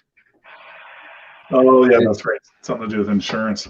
It's like I think it's just like us. It's like say for example Bush Green Incorporated INC, right? Yeah, that's true. Yeah, we have the INC. I think I'm not incorporated, but I'm a self-proprietor. Yeah, it's a limited liability company. That's it. Yeah. Okay. Yeah. So pretty much what that means is if I'm out doing something and I don't hold up to my bargain of the contract, or I break something and don't fix it, the people can actually sue me and everything I have, not my business. Like they can take my house, they can take my personal shit. so it's like us. So it's like us with solo proprietorship. They can actually take stuff away from us. But if we're incorporated, they don't go after us. They go after our business. Correct. Just the other way around a little bit. Yeah. Now I know. Yeah, I'm thinking of going incorporated next year. Mike. You should. Yeah, next year I'm going incorporated. Just the way your business is going. It's a big risk having close to 250. Well, right now I have a green light for 250, right? Properties, Yeah. right? So I have to go incorporated next year for sure, 100%. Yeah. I have to protect my car, my trailer, my trucks, everything. I have to protect it, right? I don't want them to go after it. Your And my family. family too. Yeah. Well, she works with me, right? So Yeah. I have her under WSIB, right? And I Yeah. got all my workers under WSIB, right? So it's all legit. But the only thing is, I don't got them on the payroll because, one summer they work for me, and then half the summer they just quit, and they just go somewhere else, at a shopping center or something, right? Because they Mhm. can't handle the physical labor. They think, getting on a lawnmower is easy and trimming and doing all that kind of stuff, but they don't understand that, you got 14, 15 properties that you got to do in a day, right? So you're jumping from house to house, from property to property. That's right. Yeah, I mean, all we do is sit on a mower all day, don't you know? Yeah, well, the bosses usually just sit on the lawnmower. Supposedly, that's how they here in Canada. That's how they define all these guys. Like, say for example, Bush Green, he goes to a commercial property, right? Mike is sitting down on a zero turn. Right away, they know that he's the boss because the other guys are trimming, right? Are trimming and push mowing, right? So that's how. I don't know. I don't know if you have noticed that, Mike, but that's how it is here. Yeah, pretty Yeah. much. But honestly, like once I get to that point and I have a crew going, I don't want to be sitting down or doing that. Exactly. I'm No. gonna be trimming too because I want to walk.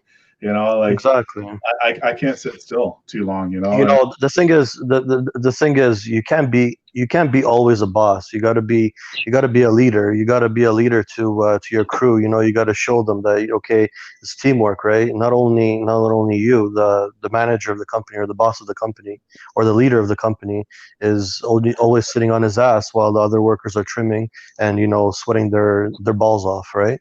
So you got to be a leader. You got to show them these things that you care about the company, you care about the workers. Oh, 100%. I totally agree with you. Because if all you're gonna do is just sit on your ass or show that you're the big boss and you don't want to get your hands dirty, whatever. People aren't gonna give a shit, and they're probably gonna leave you for 25 cents more an hour with the other company.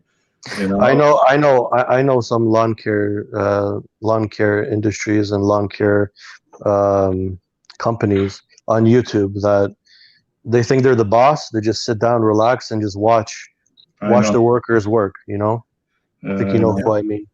Yeah, I don't like that. I got to get my hands dirty. Like I said, once I get a crew going and I'm established, I'm going to be doing everything. Not only that, but you got to teach. You got to teach them, right? You got to teach them. Like I'm willing to teach these guys, right? But the thing is, if they're always on their fucking phones, in the corner somewhere, and they're hiding from you, just go and take the bus home. Just get lost. I don't want you anymore. I fired 14 people in the summertime, last summer. This winter that just passed, I fired 6 guys because they were just lazy. They were just at Tim Hortons or they were at McDonald's, just parked doing nothing instead of plowing snow. Right? Yeah. It's crazy. They're trying to, I don't know what it's called, but they're trying to just money grab you. Easy money. Yeah. Right? Yeah. Okay, we got a special guest coming in here. I don't think I haven't met him before, but here we go. How you doing, Jacob? Hey, Jacob. What's going on, guys? Good, man. Nice to meet you. Yeah, nice to meet you. I've seen you around and stuff, and your comments and everything. It's nice to put a face to the name now, right? Yeah. How's everybody doing tonight? How's everybody doing this the situation we got going on? So far, so good. But, Yeah, pretty much like everybody else. Right now I'm not in my season of cutting yet, but we can go it. Well, Mike just told me MRP is close by me. We're in the same area. We're both in Canada and Ontario, and apparently we are okay to do lawn care right now for now. No, we're essential. We're essential. We could do it, right? Because we don't really have contact with other people. The other people stay in their homes while we're doing our jobs, right? Yeah. So with Matt's Matt can talk. So Hey, Matt. Like, Yeah, I mean, you're okay to I work, can right? work. But everything's shut down. Yeah, I think He's Matt. Yeah, can freezing you hear up. me? I think he froze. Yeah. Yeah, you're just He's breaking up. out. Yeah. He's in his garage. Maybe. Yeah, It's outside. Matt's working right now too, so he's okay. But yeah, business wise, Jacob, it is hitting me. I don't have as many contracts right now that I usually do have signed by now, just because some people's financial state. Like I just had a call yesterday from a really loyal customer I've had for the last 3 years around the corner from my house, and he feels bad because his wife got laid off. His hours are cut, so they're not 100% sure financially where they're going to be in the months to come, right? So so I'm not getting that contract right away. There's others too, so I think it's hurting everybody. It doesn't matter what business you're doing. I'm sorry. So we just subbed to my channel. I did. Didn't mean to cut you off, subbed buddy. to you. I just subbed to you, buddy. Yes, is your channel Jacob Williams, or is it the other one that you? Yeah, I had my business name, and then for some weird reason, I decided to change it. Okay, so you go by Jacob Williams then? Yeah. Okay. Yeah, I'll hook up with you too, for sure. I think I am already, actually. Yeah, I think you already did. Yeah. Okay, We were sorry. We ran on Mr. Clean's. Oh yeah. With Jim. Yeah. Oh yeah, Bill, you missed that one. Was Mike there? Did you see that, Mike? When Jim he shaved his head and his beard? Oh, No. I went back to it. Did you watch that video, Bill? I watched that and I was like, no, he's not going to do it. And when he just started going like that, I'm like, oh my God. That was hilarious. I just didn't think he would do it, but No. he said in Steve's stream Yeah. that he does it every year. So I don't know. I started watching him before I actually did my own YouTube channel. I was just kind of popped in and whatever and this and that. And he used to have all those, because he has a green screen too, right? And then he'll have all the sound effects going and stuff. So yeah. So anyway, I got to know him pretty good. He's a good guy, Yeah. But yeah, Mike and Jacob's seen it, but Jim, Jim Landscape, right? He I don't know if you've seen him lately, but he shaved his whole head and beard off. No, I didn't see it. Yeah, he did it on a live stream. So yeah, so for a joke, I think I did it at the end of that one, and then the next one I went in, I had my picture in the background. It was Mr. Clean, Mr. Clean, bald guy with the white shirt. He's like that with his muscles and. yeah, I saw that. Yeah. Yeah, so that's what Jacob was talking about there. Yeah, that's right, Jacob. That's when we started chatting there. Yeah, so what do you do, Jacob? You're doing lawn care too, then, right? Yeah, I do lawn care, pressure washing, window cleaning. I'm kind of a multi-service company. That's all right. I'm picking up on my lawn care stuff, though. I'm surprised people are still calling. Okay, I did 3 jobs today. Then I had 2 quotes. And both of the quotes, they've already called me and told me to come do it. I mean, I didn't say I'm a part-timer as well. I still have a full-time job, but Yeah. I'd like to quit my job eventually. It's hard, eh? It's hard when you get to that point. I don't know if you know my whole story, but I had a secure It's really hard. I had a secure job with a pension, and I had a job for life, right? One of the best pensions you can get is with a municipality, with a city job I had. And I took that hurdle and I quit my job. It's a huge risk. But to be honest with you, Jacob, like, it's working out, and I'm not looking back. I'm happier. I feel better about myself. My wife sees it now. When I come home from work, I'm happy. I'm not miserable anymore. I'm not a mean or a miserable person by all means. I'm always out there to help people, but I was an ass when I came home from work because I was stressed out. People stressed me out at work. I'm just tired of working for other people. I'm tired of working a union job, and people getting away with shit, and you're trying to just do your job and pay your bills, but there's people making your life miserable in the background. I'm done with it, but I'm happy now that I actually made this move. So I totally get it, Jacob, and we're all there, like you had to start. I was basically in the same situation too. 6 years in a full-time job, and as soon as I started getting more than 100, 150 clients, then after that I just couldn't take it anymore. I stressed out a lot. I came home really angry. I was really, miserable. And then all of a sudden I just told my wife that I can't handle it anymore. I have to, I have to lose it, either my business or I have to lose my full-time job. Right. And I decided to lose my full-time job with benefits, with everything. Right. And, and then I pursued the lawn care company. And from there on, just like you said, Mike, I come home with a face, with a smile on my face all the time. Yeah. Being your own boss is the best. Is the best thing you can ever do. Right. The benefits might not be there, but you get the cash. You just gotta price the properties properly, and then you're golden. I give you guys a lot of credit that did that, because I'm still working at a brush company. We make like paint brushes and all kinds of brushes, but I've been working there since '96, and I don't know, I don't want to say I don't have the drive, but I guess I'm too scared to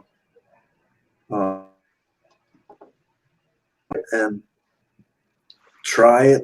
I don't know. I mean, I guess, yeah, I am too scared, I guess. I admit it, but I was scared shitless because I was really scared. I was really scared because I had a really good job as a machine operator, and it was unionized by America, USA, right? And honestly, it was a really good paying job, $29.50 an hour, with full benefits, full everything, retirement plan, everything.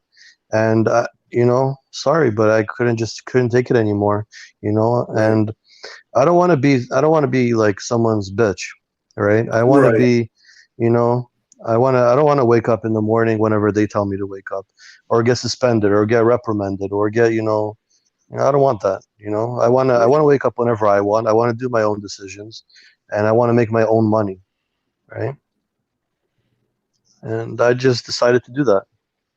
Right away, I just put a resignation in, right, to my manager, and I just said sorry, but I just can't take it anymore. My lawn care business, especially in the winter. In the winter, once I got the 13 commercial properties, I was done, because I never know when the snow's going to fall, right? And then you have to go to your full-time job. What do you do then? Right. Just leave? No. So I don't want to be a hassle to them. I just said thank you very much, and I just left on a good note. See, my problem was back then. Actually, I wanted to go full time many, many years even before I did. So Jacob, I went full time 2017. So this is my fourth full time season I'm going into. I quit my full time job in 2016. My kids were young then. My kids right now are 14 and 17 years old. But back then, like 10, even 15 years ago, because I've been doing this part time since pretty much 2004. It was more seriously part time 2006. So I'll say 2006 on, I was pretty much part time and working a full time job, right? But my kids were really young. So you quit your full time job, your 100% benefits. I had, like, everything was covered, best benefits, pension, and I have a baby and a toddler still. And say my business fails, and I'm this, and back then, well, I'm 40, pretty much 48 years old now.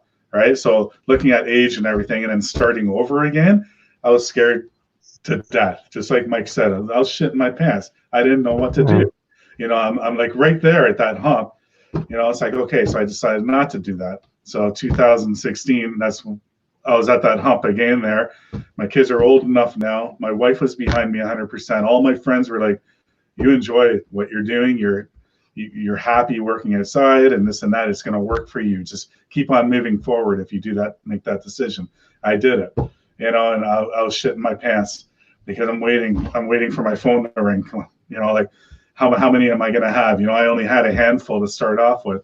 And as soon as people found out that I went full time, they talked to their neighbors and their family members, this and that. Mike's a great guy. It was all word of mouth because I grew up in my small town, which is bigger now. And it's all word of mouth, and boom, it just took off. And I'm so happy I did it. I'm not looking back. And the thing is, Jacob, if you're going to take that hurdle, you can't look back, and you can't just start getting into denial or thinking like, oh, I should have done this or that, or just look forward. And you got to have your goals. I was telling Bill earlier too, write down your goals, what you want. Look at it every day when you wake up in the morning, and you got to follow that list. Don't say this is what you want to do. This is what you're going to do. Write down your goals. That's the only advice I can give. Yeah, you can't regret anything. You just gotta keep on pushing forward all the time, and then advertising as much as you can. Google, your website, Kijiji, everywhere, just plaster your whole business on the internet, and then you'll start getting calls. Register, license, your company, insurance, everything if you want to get commercial properties, because with that you can't get any commercial properties. And commercial is where the money is at. Residential is okay, right? You can still make that money, but commercial is here in Canada is where the money is at. I think that's the way I'm going to slowly move now. Just Mike's been motivating me since I met Mike, MRP here. And commercial is a way to go. Like once you get to that point, I'm not saying right away you want to like blow up and spend all this money that you don't have, whatever. No, you already like I said, you already have the equipment for it. Yeah. You have enough equipment for that. You can run a crew of 3 guys, 4 guys if you really wanted to, right? But you just have to have the contracts. You can't price too high and you can't price too low. You have to be in the middle. Right? Because these commercial properties, they're not only looking at you, they're looking at 7 other different lawn care companies. They're looking at it and they're choosing which one has the better service, which one has the higher rating of Google, and which one has good customer service, and the price wise too, right? And your quality of cut, everything, all the pictures, they look at everything. Exactly. Yeah. Yeah, like when they were auditing me for the apartments, right? They actually told me to go and cut the grass, see how I cut the grass, see how I trim, see how I do everything, see how I do the fall spring cleanups, right? And then after that, they say, okay, we want you right now. We want a contract with you for 3 years because you're really good at it. You and your wife are really good at it, right? And that's how it works. And then that company that owns the apartments, right? They do word of mouth, and then you get more commercial properties. So the same thing as residential almost, right? But it's the management that really, puts a good word of mouth. They all do network together, business. Yeah, they do. And property management companies, they all talk to each other. It's like, who are you using? This and that and whatever. And yeah. Exactly. All right. Yeah. And then they see you do a good job, right? And then another commercial company calls you up. I don't know if you know, Mike, but the Wasteco factory, the other guys, they were doing a really horrible job in the winter, right? And then they just said, they want to try a new lawn care company or a snow removal company, right? And right away they called us, right? We went there, I quoted it. 1,000 plus tax for snow removal every month. No sidewalks, no nothing, no clearing, right? Just straight plowing. You're in the truck and nice and warm, right? And that's it, right? And then now they want the summer from me, Perfect. They don't want Yeah. the other lawn care company because they can barely even speak English, or they can't even do a good job when they're trimming or when they're cutting grass. They're leaving all the grass everywhere. They're not blowing anything off, making it look nice and clean and Yeah. professional. Right? It takes no time to blow that off. I see that with residentials, small properties, other Yeah. companies, just leaving shit all over the road. But that's also a problem, like with some of these companies. They get too big. Once they get over 300 or more clients, right, and that's commercial based, they start doing sloppy jobs, right, and they just don't care about the rest of them, right. But my plan is to just stay not too high, not too low, in the medium, right, and then serve my clients as best as possible. That's it. Just reading what Matt put up here. Mike and Mike, did you ever hear of the guy BDR, Best Damn Roofer? Josh, something, forgot his last name. I don't think he's talking about you, Josh. Just wondering, he's from Canada and kind of famous. Have you heard of Best Damn Roofer, Mike? No. No. I haven't heard my brother-in-law is a roofer, right? He has his own company. It's a tough industry. He had to fire all of his employees, and they just not showing up to work, nothing, no safety harness, nothing, and they're just putting his business in jeopardy. Yeah. Hey, Jacob, what are your thoughts just listening to all that? Yeah, I mean, Move to Canada. Yeah. Do what now?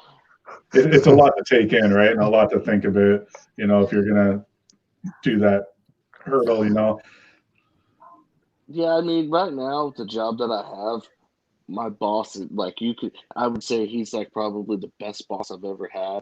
I mean, last week, I only went to work 2 days. He paid me 40 hours. Wow. Wow. You can't complain about that. Well, if you have a really good relationship with your boss, with everything, right, and everything is crystal clear, he doesn't backstab you, he doesn't do anything like that, right? So you got a good relationship going on over there, right? Then yeah, for sure, do lawn care and snow removal, whatever you can, part time, and just keep your full time job.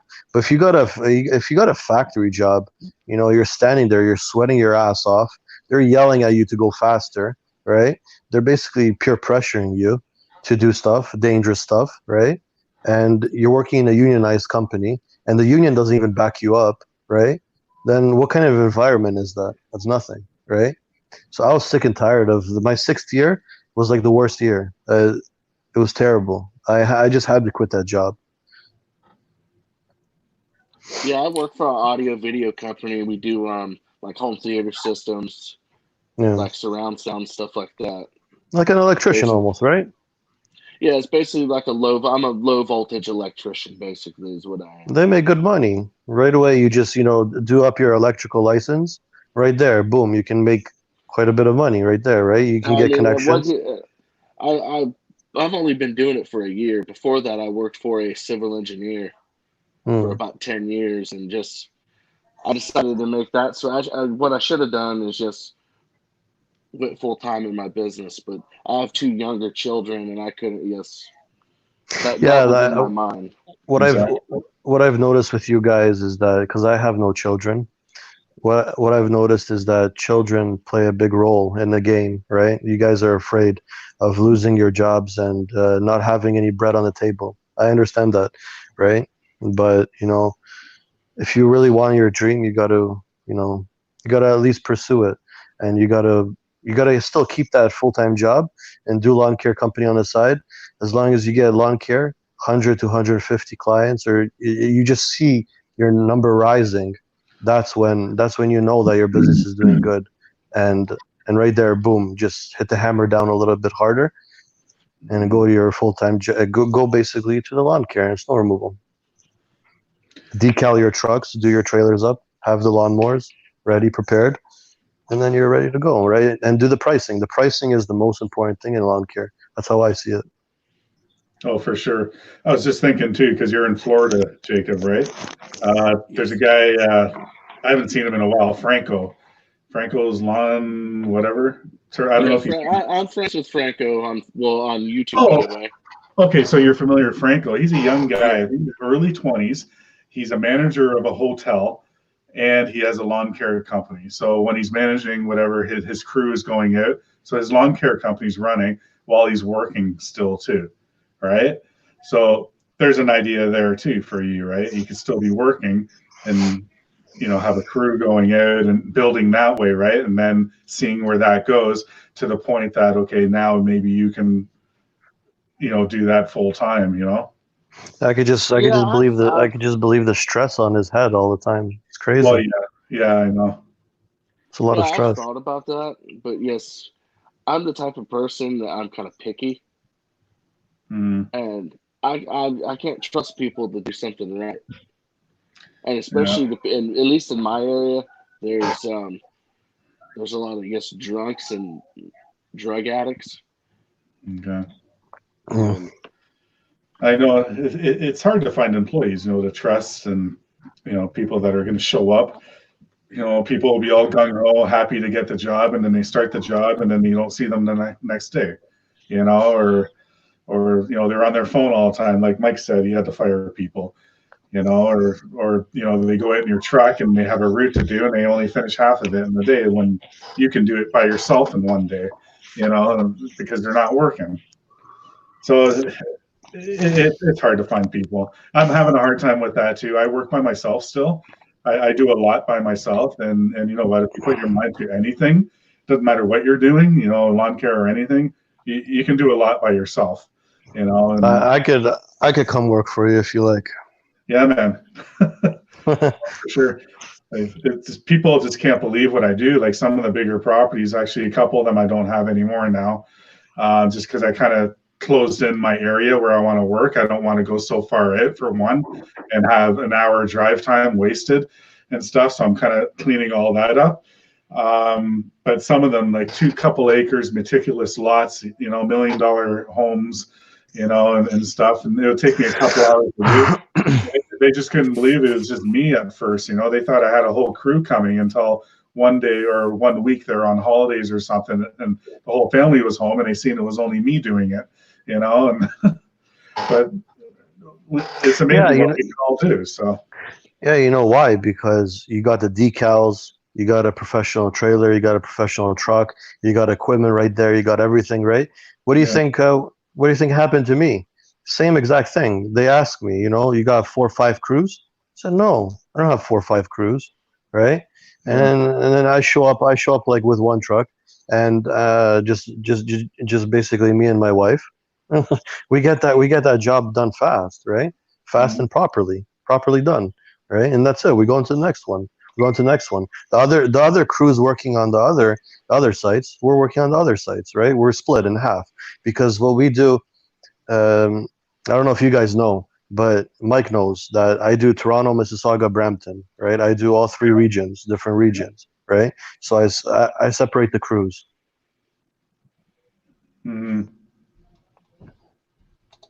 But at first it was like that, right? Because your company looks professional. Well, you know, that was my goal too. Like on my goal list when I went full time, it's just, and there's nothing against anyone that's just using a car and a trailer or whatever. Because if you read my bio on my website, it's a true story. And if you guys, I started off, well, actually it's not my bio, but I did start it with a minivan.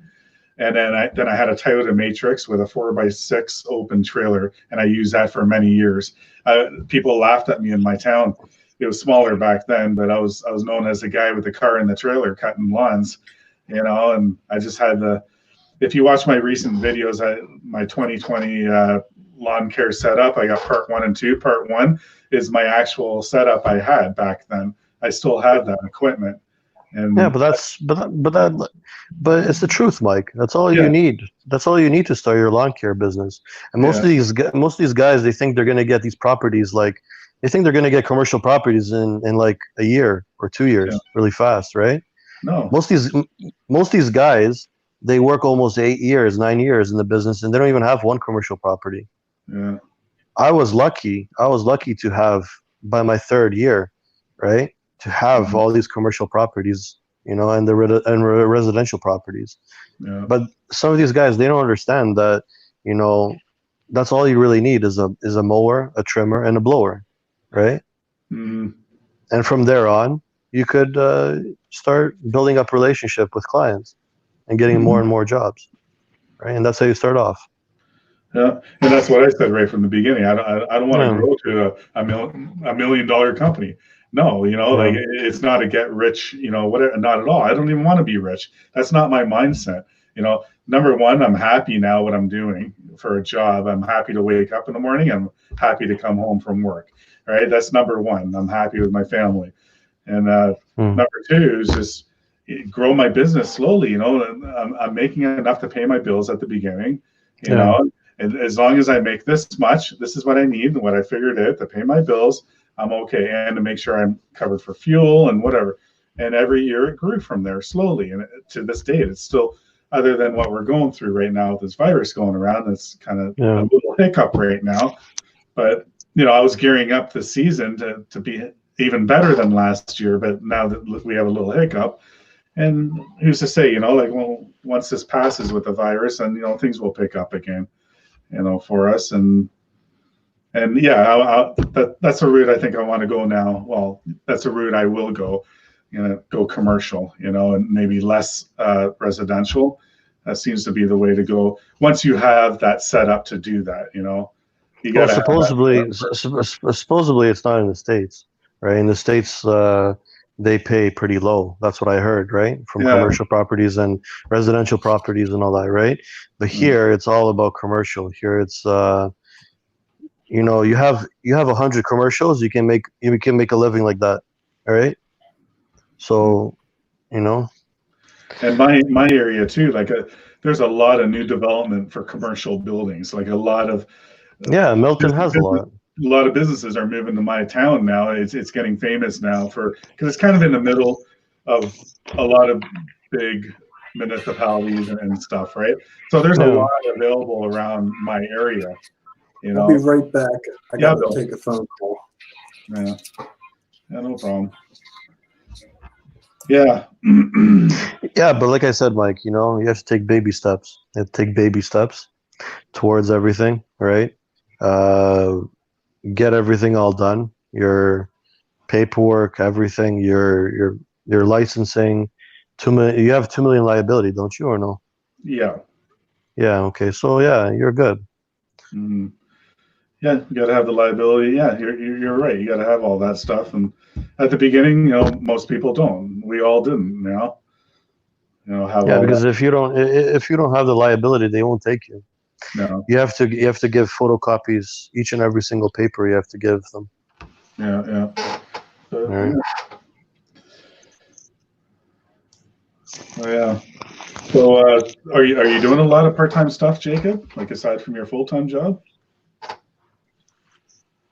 Well, lawn care wise, I only have about, I think, 8 recurring clients on my lawn care side. Yeah. That's And good. it's what, every 2 weeks. That's okay. Yeah, no, that's perfect. That's something, you know, that's still money going in your pocket. Then on my window cleaning end, I have quite a bit of commercial accounts I do. I do all pretty much what, let's see, 13 stores of McDonald's franchise, a franchisee. Mm. Do 12 of their stores, then just That's good. a lot of residential, you know, window cleaning and pressure washing. Mm-hmm. No, that's good that you're in with McDonald's already, because there could be a possibility for lawn care too in the future or something, you know, or property maintenance somehow. I'm not sure how it works in your area, you know, for that and stuff. But like with McDonald's, what did you have to get with head office, or like how did you get into the McDonald's thing? I randomly emailed the franchisee And then like within like 30 minutes, the head of maintenance freaking called me on the phone. Wow. That's good. So this head of maintenance takes care of all of them, or do you have to deal with each individual? Pretty much just whenever he, yes, pretty much I deal with that guy. Okay. Like I think I take care of 12 stores, but I think they have like close in my vicinity. Like I go, like there's like I think 5 or 6 stores I have to travel at least an hour away to go to, but Mhm. I'm charging them enough to where it's worth it. But the Yeah. total stores, I think they have like 20 something stores, and I only do half of them. There's another company that does the other half because they're just pretty much too far away for me to make it worth my while. Okay. So would they possibly have a connection with like maybe another franchise or something to hook you up with? I've talked to the guy, and he, to be honest, I'm not real sure. He hasn't. Because like Yeah, I've tried to get in with other. Go ahead. I'm sorry. yeah, like even if you kind of like discuss that with him just to see if there's any other opportunities or anybody else that he networks with, that could help you out to do the same thing. Because if he's happy with what you're doing for all those McDonald's already, he might be able to get you into another kind of franchise, for Wendy's or whatever, right? And then double your work. Yeah. Yeah. I talked to him about if he knew anybody else, but I never really thought about asking if he networked with other people, other franchises. I don't think hey Mike, I don't think there would be anything wrong with asking, right? Like that. Well, there won't be anything with asking, right? But the thing is, I think McDonald's here in Canada, I don't know about the States, but here in Canada, I think Burger King works with aside with McDonald's and Tim Hortons. So you got all those three that you can actually do, right? You can possibly get those three. Oh, we got some new people in here. Drew's in the house. Shane, who's Billy? Oh, he just called me. He's like, oh, Bill. He called me Wild Billy. It's funny, Bill. Sorry, yeah. I knew you were here, but for a second I didn't. Yeah, if anybody wants to pop in here, Shane, if you want to pop in here and say hi or want to discuss what we're talking about here, you can come in. Franchise. Yeah, we're talking about franchising. Yeah, I actually got those two Tim Hortons properties in like up north. Down there. Oh, really? Yeah, they like my pricing. So it was like it was $120 a week to cut each, right? So they really like the price, right? And just can't wait to go up there and start cutting newer properties. Oh, nice. No, that'll be good for you. Right on. Do you ever like the feeling of that, or no? You get newer properties and you just can't wait to get on the lawnmowers and start mowing? Oh yeah, for sure. Yeah, it's a good feeling when it's just right now, just my thinking is I'm still waiting for a lot of contracts to come in. I got so much money outstanding, and I look at it every day, and everybody wants to go for it, but everything's on hold right now because they don't know their financial state in the next few months. Do you cover yourself? Like, say, for example, because I know Trudeau, he said something about giving us $2,000 a month for smaller businesses, right? If we apply for the EI, whatever that's called. I don't know if you heard that. Yeah, I think he just raised it to 75% or something like that, or yeah. I'm not gonna go for that. I already have a stable income either way because of the snow removal contracts that I have. It's due until April 15th, so I don't think I'm gonna do that because I still have checks coming in even though it doesn't snow. Oh, really? Okay. Well, yeah, that's good for you. Yeah, because you got a lot of accounts. I don't. Not right now. I got paid for it right. Didn't you? Did you? Did you do that with your one of your commercial properties or no? No, I only had snow with the two commercial. I don't do lawn. They're really small. Oh, I think they do it themselves. oh, I see. So yeah, they're pretty small. But I only have like maybe 14 right now secured. So Mm, I should that's good. I should have 38 right now secured. And because of what's going on right now, I don't. So Is that 38 in the summertime you have all secured yeah, lawn. in lawns? Yeah. Yeah. Is that like half and half? Like not half and half, but you got some commercial there or no? Or is it all residentials? I guess you could, yeah, one is commercial, but it's not that big. It's basically Mm, just the front of the building. okay. Yeah, and a little bit of a ditch, whatever. I use a walk behind for it just because there's Yeah. a bit of a ditch there. Okay. Sounds fair. Yeah. What about you, Bill? How many you got right now? Like Let me guaranteed? see.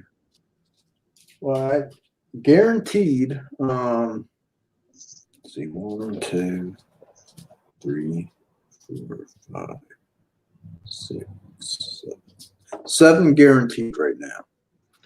Good. But 7 guaranteed. yeah, I got. Let me see. I think I got 4. Yeah, 4 more that they haven't called yet to Is that yeah, all for residential? this year. Yeah.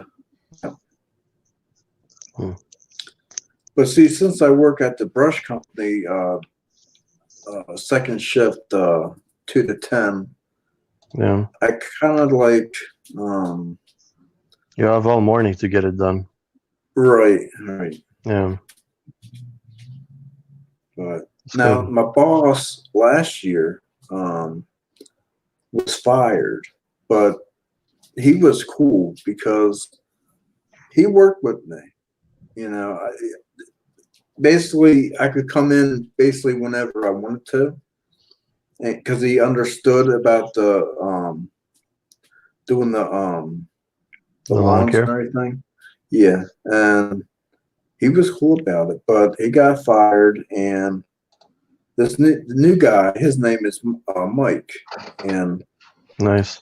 he's I don't know, it's now I know 3 Mikes, but yeah, he's I don't know, I'm trying to feel him out right now, you know, so.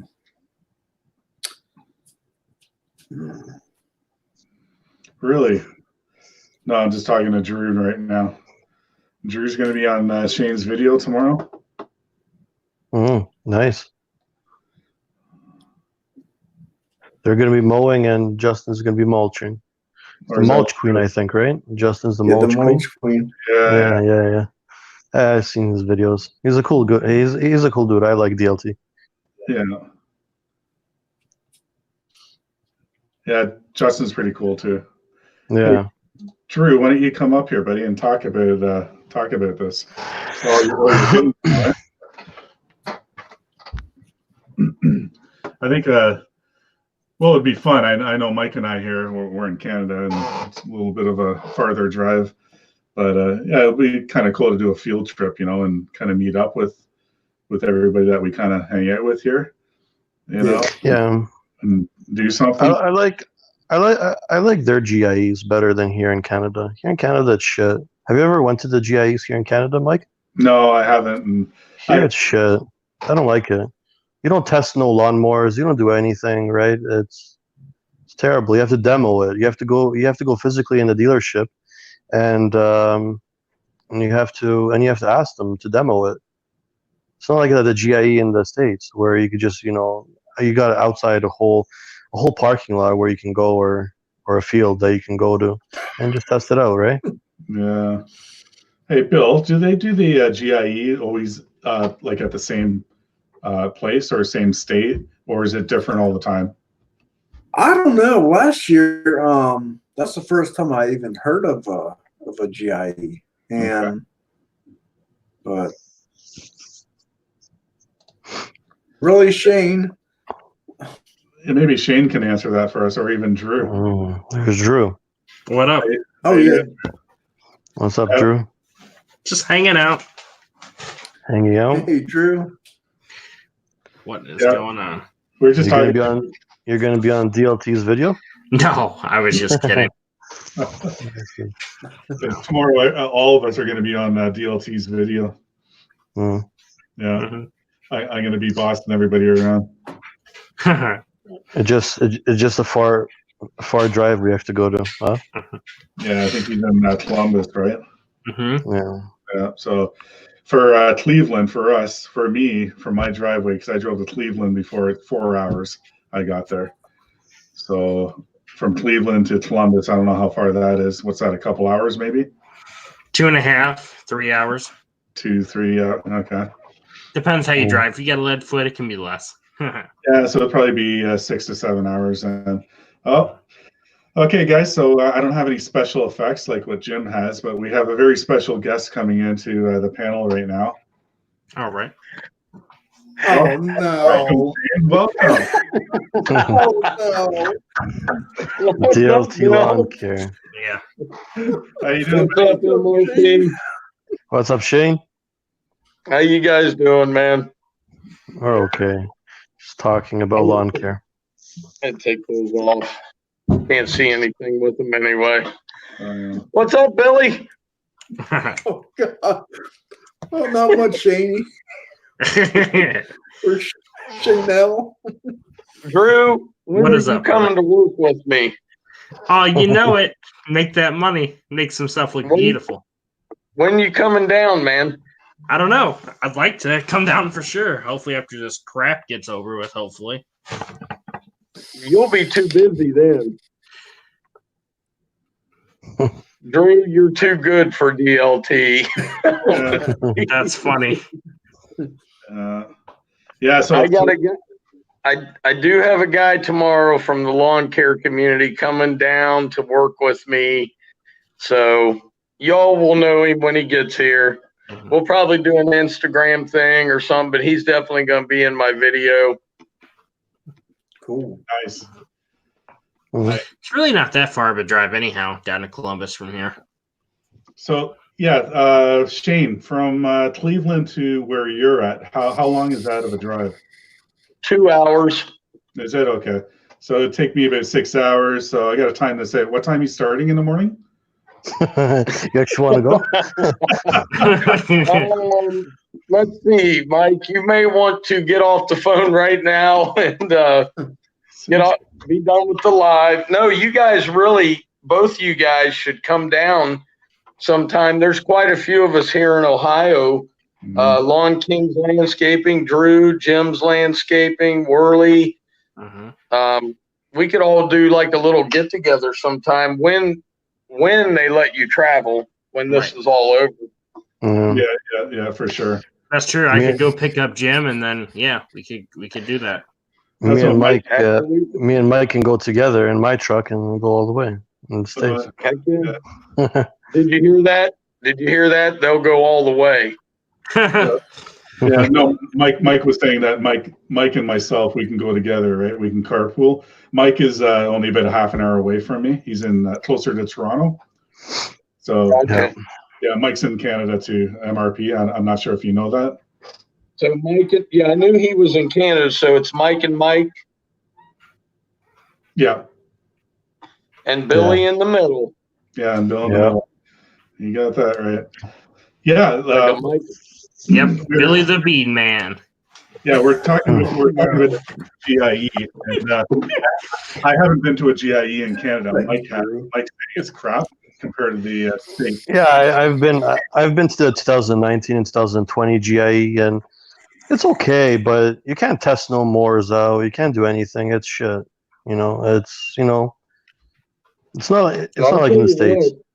I'll be surprised if I will be surprised if they hold the GIE this year with what's going on. I know. Yeah, It's going to be very, very hard to do. Our our top doctor, Dr. Fauci, came out. They'll go all the way. What's up, Ranger? Hey, Shane, do they hold the GIE in the same state all the time, or do they move it around? Same state, Kentucky, every year, same days. It's always the same. Is it? Okay, because Mike and I were talking about that. Maybe, well, they might not have it this year, even if they do, or maybe the following year. Maybe we might want to come down there and check out the one in the States. If you guys come down, make sure you stay for 4 days. Mm-hmm. There is so much to do. If you go to the GIE for 3 days, you're not going to see the whole thing. That's what I've heard and seen from people posting videos about it. There's a lot going on. And who knows, even those 4 days, you might not even see it all. You'd almost have to look at something for a minute and then keep going, and all that. Yeah. Have you been, Drew, to a GIE? I have not been there, but I know some people that I'm pretty close with, and they have showed me and stuff. And I was going to go last year, but it didn't happen. Yeah. So how's your experience, Shane, going to them? Well, it's awesome, man. I mean, what you're going to do is it's basically like a glorified trade show on the inside. They're giving you free everything, hats, t-shirts, you know. Yeah, it's not like here. Mhm. It's going to take you a good full day and a half to get through the inside if you stop and talk to every booth. If you go outside, you're going to be out there for a full day testing equipment. I mean, anything from bulldozers, bobcats, backhoes, you name it. Yeah. Yeah, that's nice. That's what I like to see in people's videos there. Everybody testing out everything, and you pretty much have every manufacturer there, right? You don't want to ride Willys like I did. They will get on your rear end about it. Yeah. I had the Ferris Z3 completely up in the air all the way down through the straightaway, and when I dropped it down, the guy's like, "Really?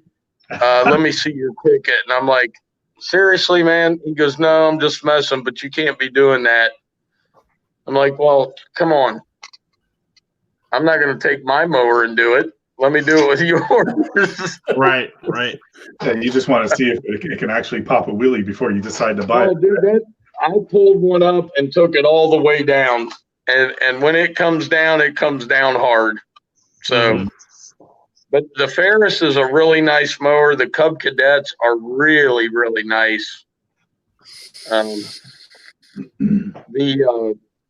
Hustler has one of the fastest mowers I've ever been on. Yeah, the Super Z, or what is it? No, Hyperdrive. Yeah, the Hyperdrive. Oh my God, dude, it is fast. Yeah. Probably just as fast as that Cheetah too, huh? Well, no, it's faster than the Cheetah. Oh, is it?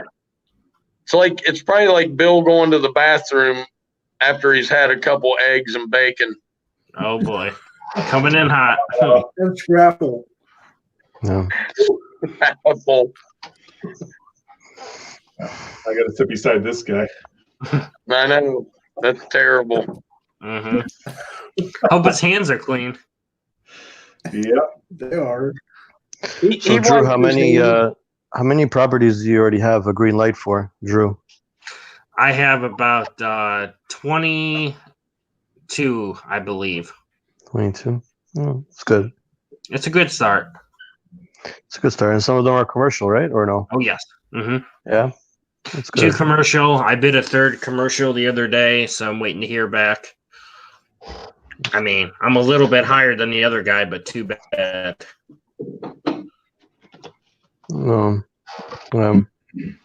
That's good. How long do you usually wait for to hear back from commercial properties?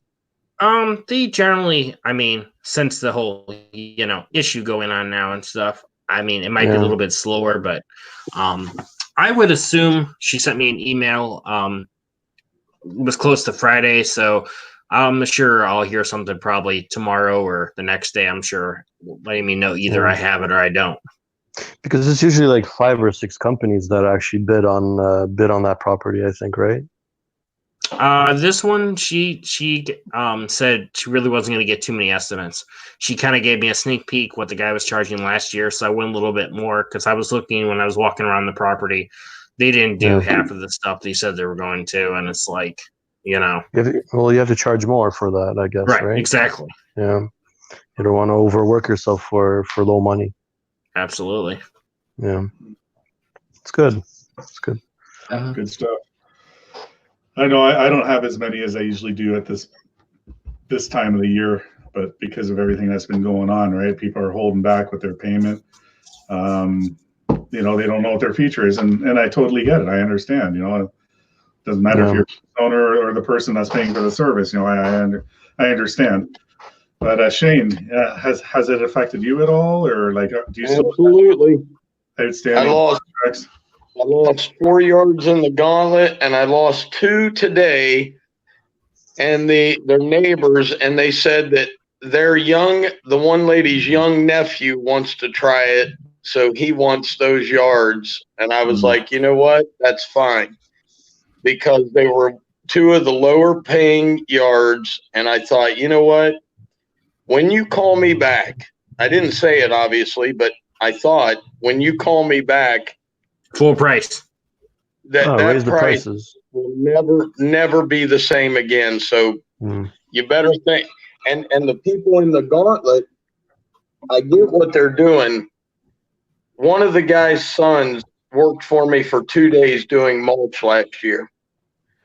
So he doted on his son as to how good a worker he was, how great a job he did. Now, mind you, he didn't edge beds. All he did was run the wheelbarrow. So I cannot wait till I get those phone calls back. Mm-hmm. Because if they thought I was high before, they're really going to think I'm expensive now. Yeah, it's just like you've seen, by looking at those yards, these should easily be probably $50 yards because there's houses that are probably $250,000. I mean, they're not cheap. Those houses, the cheapest house in that neighborhood is $875. Yeah. The most expensive is 1.6. Uh-huh. Most of those houses that you saw were right around 980 to 1 million. I'm not working cheap anymore. That was my mistake when I got in there. But I'm not doing it anymore. So now when they do call back, I'll tell them, look, hey, here's the price. Well, why was it this? Well, you know what? You decided I wasn't important enough. Yep. Now and I don't care to tell them because I don't need the yards. Right. It's you want the yards, but you don't need them. You want them. I will find other yards. There will be other people. Every year I turn down 10 to 15 accounts. Now I'll just take them. Yeah. And I know what my price is worth now. I'm not touching anything like that for under 50, 55, $60. So, well, you have to have a minimal price in order to drop those gates and take your mowers out, right? mm-hmm. You have to have one of those minimum prices, like $50 a week, 60, 70, a week, right? Absolutely. I'll tell you the worst part here in Columbus. Like a lot of people go after commercial work. I will not. I've only got 2 commercial properties. I don't want to touch them. I can't stand commercial. If you go to let's say you talked about getting 2 Tim Hortons, like in Columbus, if you get 1 Tim Hortons, you have to bid on all of them.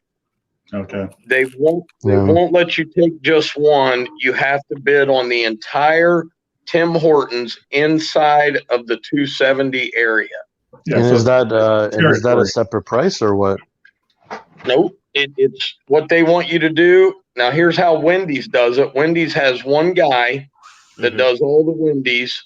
He charges one price per month, no matter how big, how small, for each Wendy's, because they want that put into their bid so they know exactly how much they have to take out of their manager's pay each month so he can get his bonus. Yeah. I see. I don't want to mess with that. I don't have time. You know, a lot of you guys don't know what Skyline Chili is. Drew might know what it is. I do. I had all the Skylines in Columbus for 5 years. They were slow pay, no pay, every 60 days, then 30 days, then 90 days.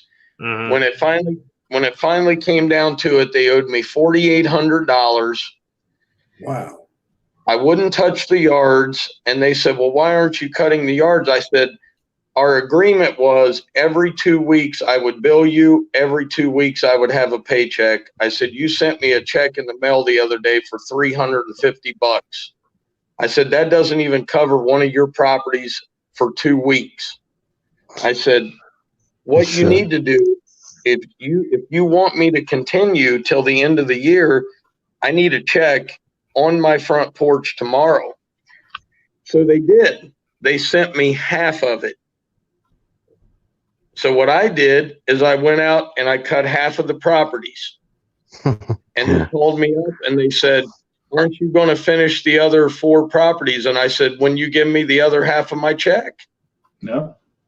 So the next day, they sent me the other half of the check. I went out and mowed them. I walked in. I typed out a letter saying DLT Lawn Care could no longer practice business with them under these circumstances. And I handed it to one of their GMs. And he's like, "You sure you want to do this?" I said, "Are you kidding me?" I said, "You guys just paid me for work done 4 months ago. Now you owe me another $1,000 from 2 days. I'm done with this." Yeah. So yes, I absolutely want to do this. Now, I was the only guy they had for 4 years. When they got rid of me, Justin still works there part-time. Last year, they went through 9 lawn care companies. Wow. The year before that, when I quit, they went through 4. Wow. What does that tell you? Crappy management. Huh. Yeah. They don't pay. They don't pay. Well, we have the same thing here too. Commercial properties, their pay is a little bit also delayed. You have to wait like almost a month for their pay to actually come out, and it's a long process. I understand, right? That's why you have to keep residentials also in your books. You can't only have all commercial. Mhm. You have to have a mix. You have to have a mix of everything. In my books, that's how it Yeah. is. In my I books. I don't mind doing commercials, but I've got one commercial that pays me a week after I send the bill in. I got one commercial that pays me at the beginning of the year for the entire year. Mm-hmm. Yeah. So that's all I want, because I know Right. where we're getting the fill in, like with you, Mike, from MRP, you're getting the fill in with your residentials. I'm getting the fill in with all my mulch jobs. Yeah. So until July 1st, we're doing mulch and we're good. Things slow down a little bit in the middle of July, but by usually I would say September 1st, things start kicking in again until the middle of December, and then we're done. And then snow removal starts for us. Well, not for me, for you guys, not me. Yeah. Mhm. Which was pretty slow anyway. So. Yeah. Yeah, I'm But saying no, that it's 30 is good. It's good having those mulch jobs. Mulch jobs are good paying. I like them. I love them. I think last year, I think we did 42 or 43 mulch jobs, which includes the hedge trimming. We do most of our hedges on all of our properties about 3 times a year. Mhm. And that is obviously a separate charge. And then, you know, we charge for edging the beds. A lot of companies, I keep hearing a lot of people telling me, "Oh, we throw the edging of the beds in the price with the mulch." And I'm like, why? You have to You separate just- your prices. Mhm. Yeah. It's the best just- way. Mhm. So your client understands it, right? So I think last year we did 395 yards of mulch. Wow. Well, So Shane, it's a how lot. do you charge your mulch jobs? Do you have your labor in a price and you give per yard price, or how do you do it? So basically, I pay a discounted price for my mulch, as Yeah. most of us do, and I will upcharge that because I want to make money off my mulch. Mhm. Mhm. Then I charge per yard for labor. Right now, I think I'm charging anywhere from 100 to 110 a yard. Mhm. Then I also charge $50 delivery because the delivery fee here, which my delivery fee is going up to 60 this year. The delivery fee here is 100. So Okay. I charge 60, make money from my dump trailer, Mhm. and then I charge 55 cents a foot to edge and $75 to dump that. Yeah. I think that sounds pretty fair. Right. Yeah. I'm doing that, and then keeping all the other garden work, like you said, the edging, the trimming of anything, planting, that's all separate. The hedge Yeah. trimming is all separate, planting, Yeah. fall cleanups, leaf cleanup, bed Yeah. clean out, all that's like as simple as I can make it, if you would call me Mike, either Mike or Drew or Bill, and say, hey, can you give me a price to clean up, trim my hedges, and put mulch down? So I would give you a price for the cleanup, for the hedge trimming, the mulch, and install with delivery, the edging the beds, and taking it all away. Yeah. You have to That could be a separate your good- That could prices, be a like good you chunk, said. That could be easily $1,200 job right there, Mhm. Yeah. Well, if you're talking about 8 yards of mulch and 400 and some feet of edging, you're looking at, with bed clean out, hedge trimming and everything, you're probably talking $1,900. Right, Mhm. right. You have to make money. And I don't understand these guys out here that are, oh, I'll trim your hedges for $30, and they spend all day out there trimming hedges. Yeah. And they don't charge to dump the stuff. They say, we'll just put it in bags and take it with us. Well, when you drive off from that property, you still have to go drop those bags off. Mhm. You're still working. Yeah. Yep. I don't know. How much do you charge for the hedging to get it trimmed? It depends on the size. Most of my hedge trimming jobs are anywhere from 125 to 400. Yeah, it's the same thing like us. I Yeah. charge the same. Yeah. Yeah. Pretty much the same. It matters on the size, it matters how much, and like if we brought something new into the company also, buying flowers, doing all that kind of stuff, right? The client buys their own flowers, right?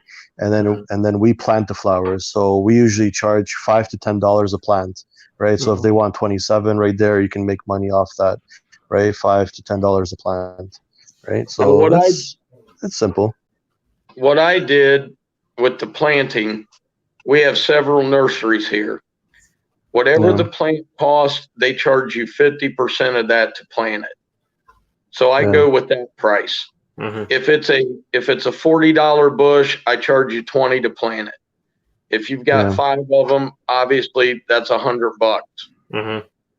So Yeah. and they can't say. Now, one thing I do, if I go get the plants, I'm charging you to go get the plants, because if they drop the plants off, it's a $75 delivery fee. Yeah. If I go get them, it's usually about a $40 delivery fee. Mhm. Mm-hmm. Because you simply have to pay for your time. Right?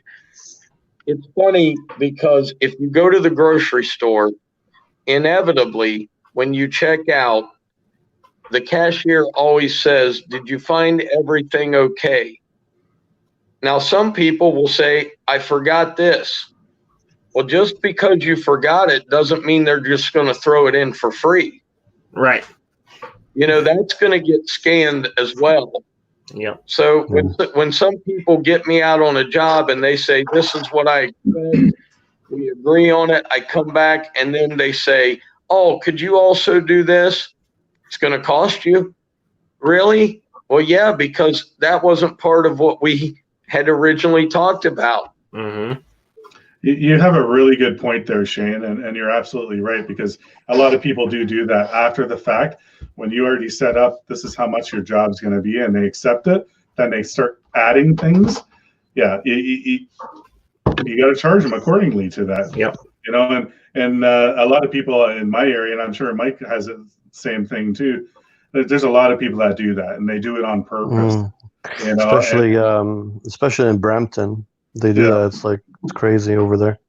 You know, they do it on purpose to take advantage of you, and then they'll say, "Well, you're already here. Why can't you just do it?"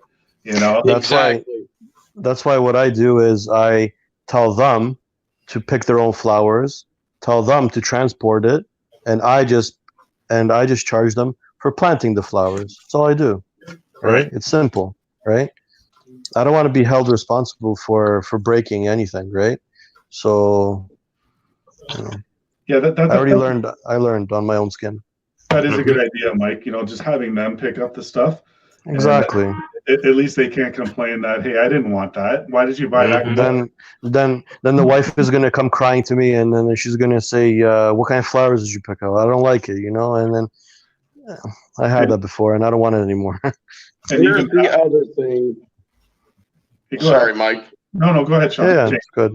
The other thing that happens to all of us, and Drew will find out, and Bill will find out as time goes on, they will come to you and ask you for a landscape design. I'm not a landscape architect. No.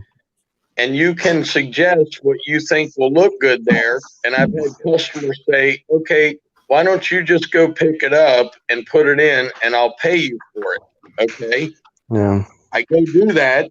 I get it in, and they say, "Oh, geez, I was hoping they would be bigger.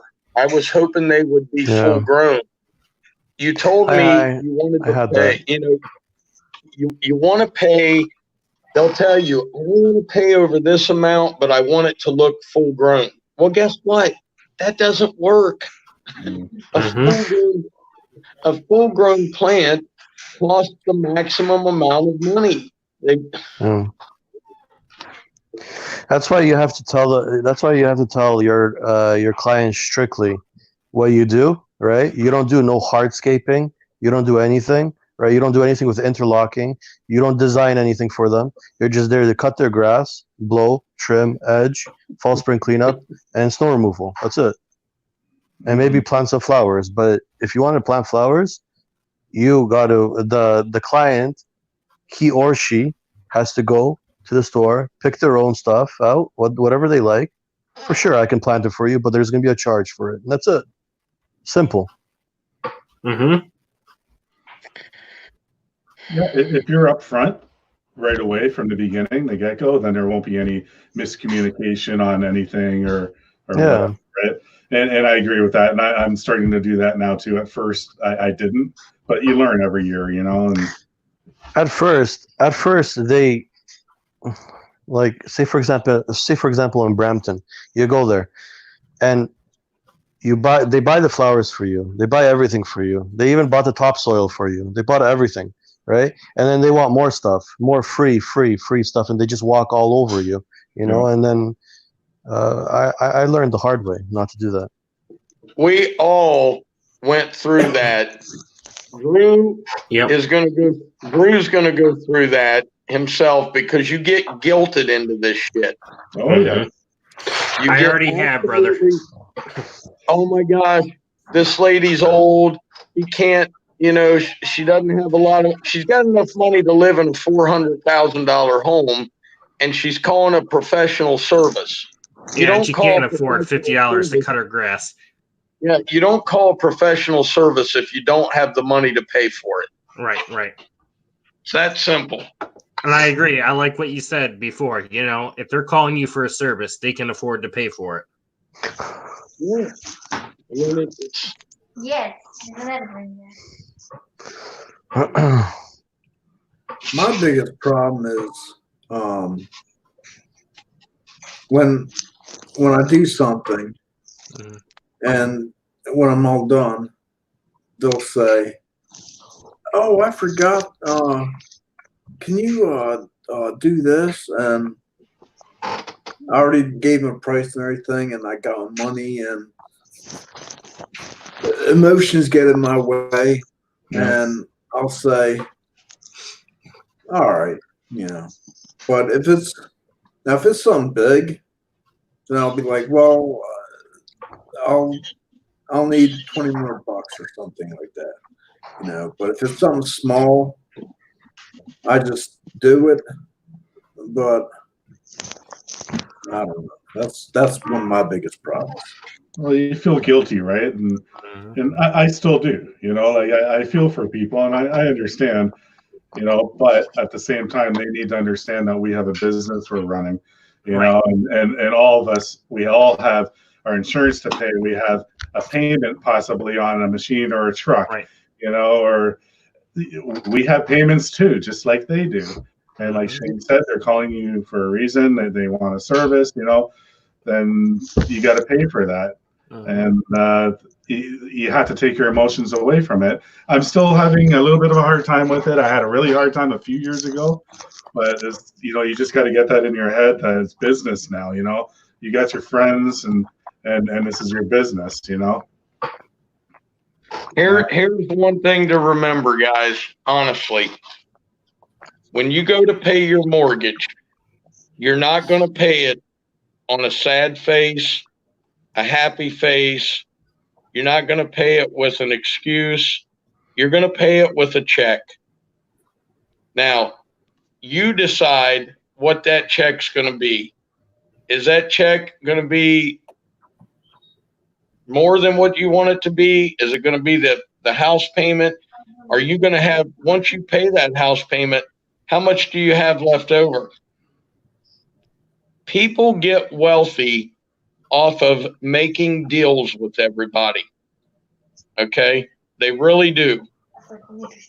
I've never met someone who is wealthy that will not try to make a deal with you.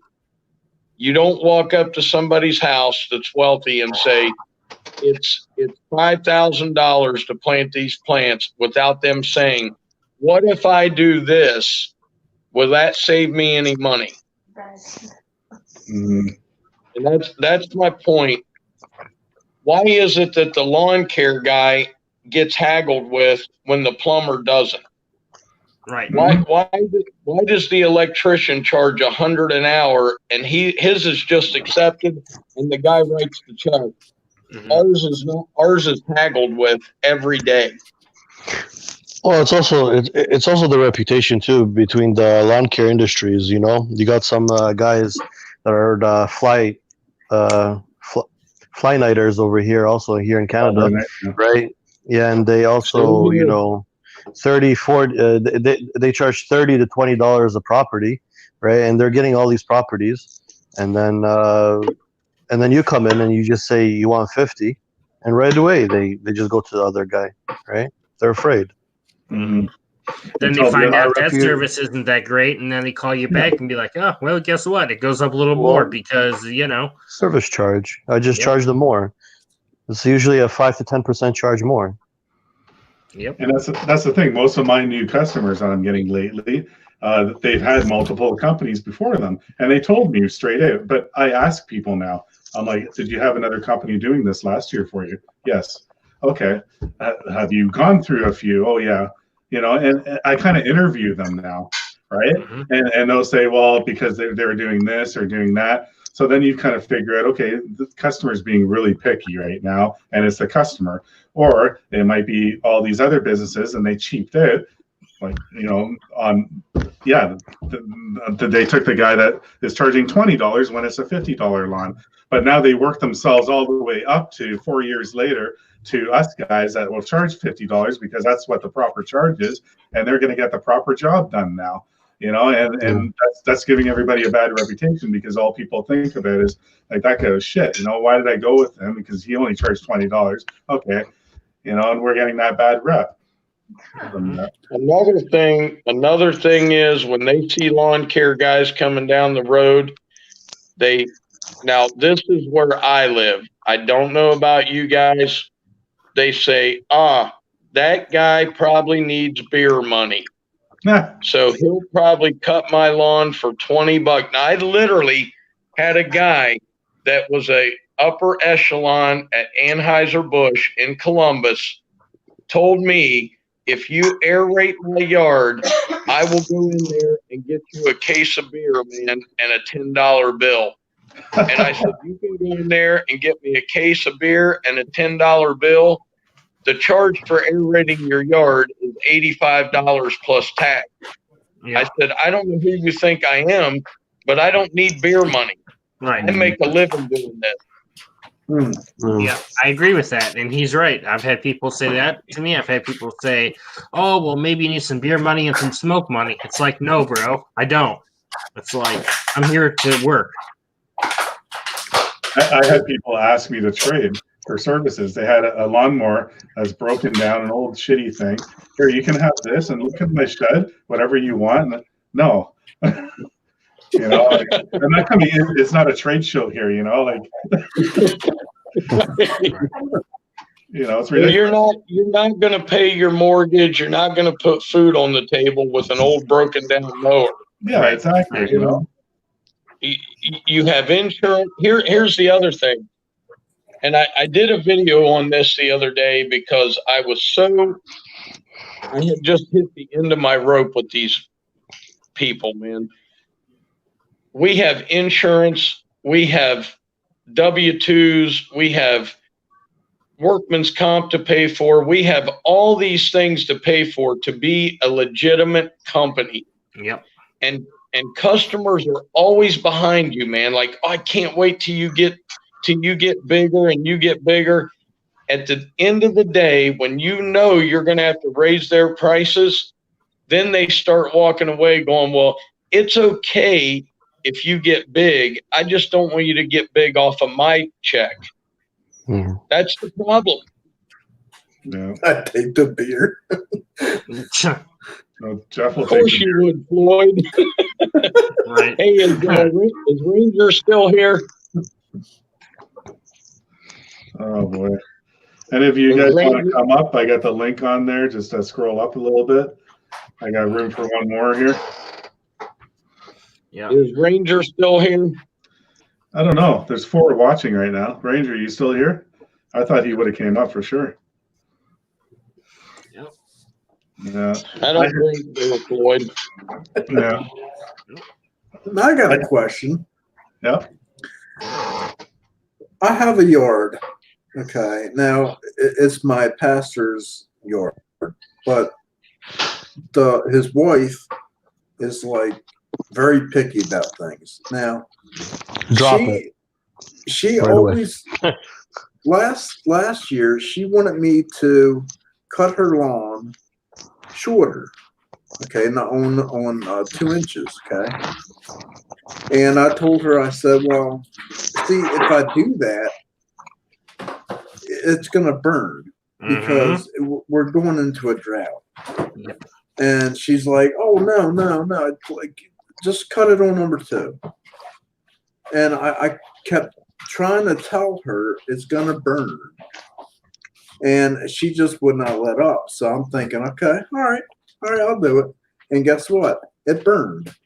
So, and then I lost money because I wasn't cutting it. Yep. So, Well, that's what they wanted. That's what people want, Bill. They want you to cut it so short that you don't have to cut it again for 3 or 4 weeks. So that they don't pay you any money anymore.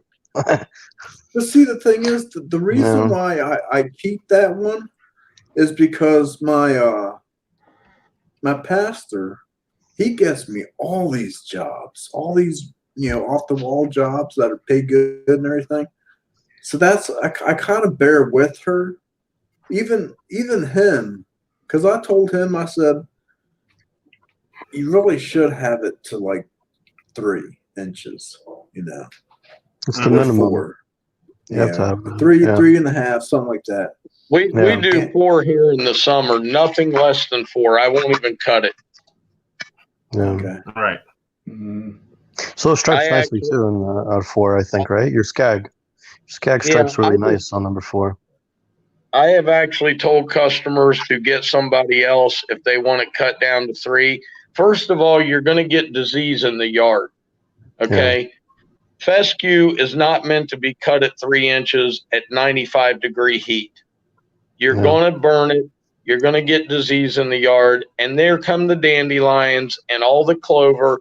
And then they say, well, how come that happened? Because you wanted it cut at 3 inches. So I tell them, look, if you're one of these folks that think that the lower you cut it, the less it will grow in the spring, I'm not the guy for you. And that's false, anyhow. I do not cut grass lower than 4 inches in the spring at all. No Right. way. Yeah, you cut it shorter, it starves the roots, and then it grows faster. So no. Mhm. Then you get all that thatch on it. It turns yellow. It ain't me. Find somebody else. Mhm. I had the same situation happen to me before I got the Mazda and the Mitsubishi dealership at Aaron Mills over there. Mhm. Another lawn care company was doing it, and they're cutting like an 1.5 to 2 inches. They're cutting it. They're basically burning the shit out of the grass, right? And they knew that I was coming on board. Last day, they cut almost an inch, so that I didn't have any work to do, so that they didn't have to pay me. That's how our lawn care companies here, they treat us. Wow. Oh yeah. What I noticed too, a lot of companies in my town that I live in, all the boulevards are contracted out. The town does not take care of that. It's all in the future. That's what I want to bid on too, doing like boulevards and stuff. And all these companies, you go around and they're basically scalping all the lawns, and they do it on purpose, just so they could possibly skip the following week, right? It will hardly grow, and it looks like crap, like how they're doing it. And I'm surprised that like they carry on and they keep on doing this work, and the town's hiring, because apparently they pay really well, doing these boulevards in town, and apparently even the town yard is contracted out too, due to like liability or something, and contract companies actually take care of the town's property.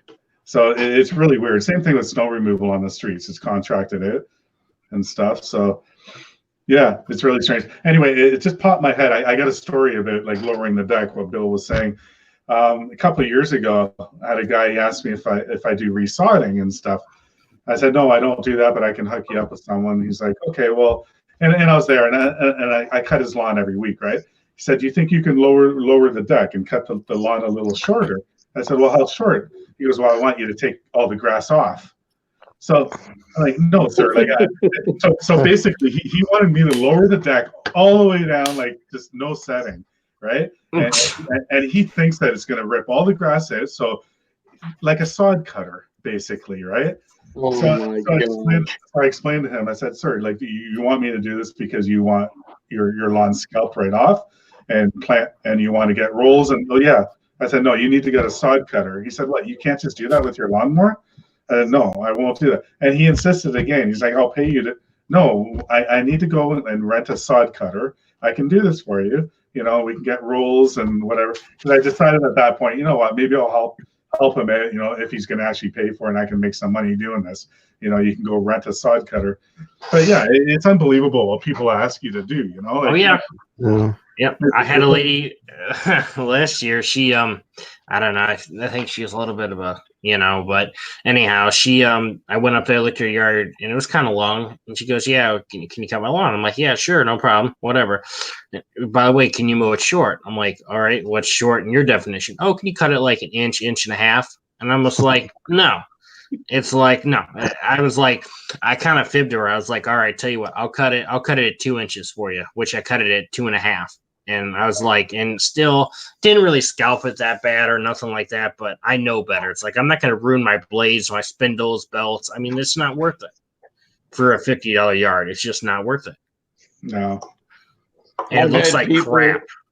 I've had people with the most beautiful yards ask me to cut in the pouring rain, to take 4-inch fescue down to 2 inches and bag it. And I'm like, one guy kept insisting I cut it 3 inches.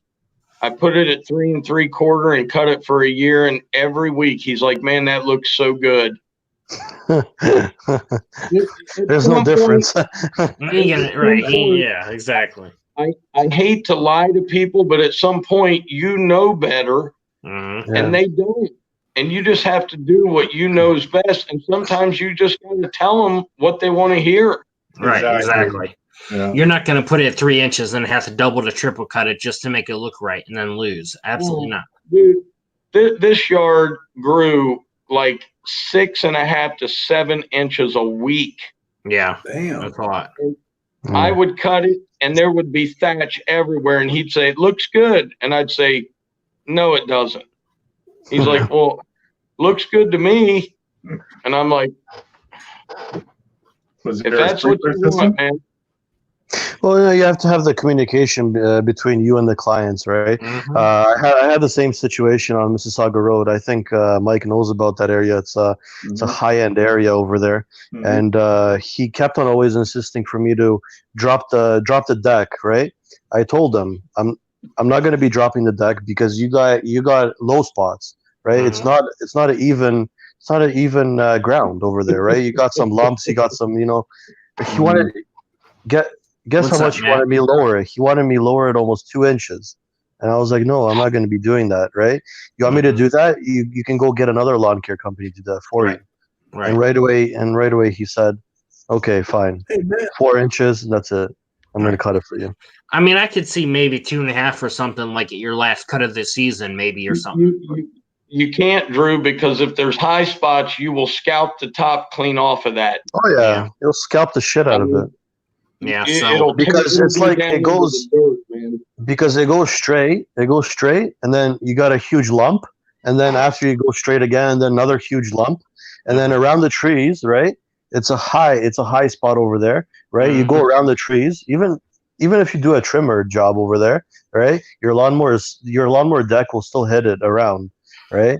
And then you'll scalp the living hell out of the grass, right? So technically, then 3 inches is probably about as best as you're going to get for even, at Three the end of the year. inches, 3 inches, 3.5. When I'm doing fall spring cleanup, I don't listen to any of these lawn care companies, and they tell me to drop the deck all the way to the ground. What I do, Right. what I do is I rake it up 3 inches with the bagger, Mhm. zip back forth, right? Get with the rakes, blowers, and that's it, and we're done. Right. You know, The lowest I go on my yards in the fall time anyway, the last cut of the year is 3 1/4. Mhm. yeah, You I don't go under that. Yeah, I mean, it's nuts, man. People here's the funny thing. They're doctors, they're lawyers, they're this, they're that. I don't go into the doctor's office while he's given a diagnosis and say, Doc, hold on a second, come here. I think this guy is suffering from an earache.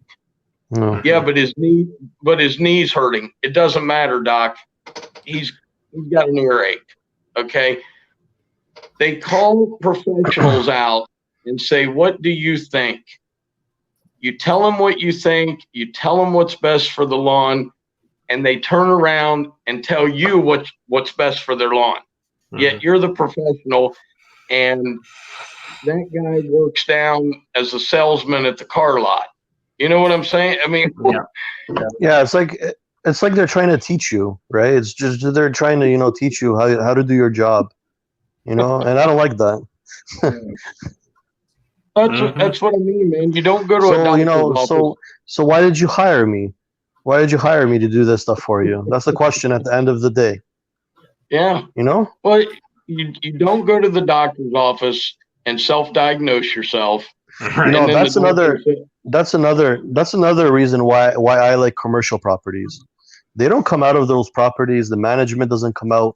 They don't give you a hard time. You know, they're nice and quiet. They don't tell me when to do fall spring cleanups. They don't tell me, oh, you're cutting too short, you're cutting too high. You know, it's usually the residential areas that are a pain in the ass, right? Yeah.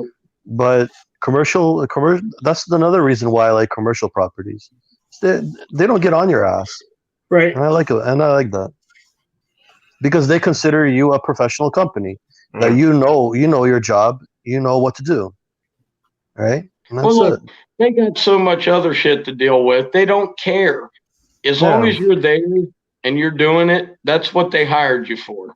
Exactly. And I have a lot of customers that I hardly ever see, maybe 3-4 times a year, and they'll say, Shane, this week or this winter, when you get a chance, can you pull out these bushes over here? I want to plant this. Okay, no problem. And all they say is everything looks great. Everything looks great. If they just leave me be. Yeah. Some people, and then they tell you, and I love the ones that tell you what they're going to pay for the yard. I would never pay more than $30 for this. Well, then you Okay, shouldn't see have you called later. me. Mm. Yeah. No, just get a summer student, just get somebody else to do it for you, and just say goodbye. Go on to the next one. Yeah.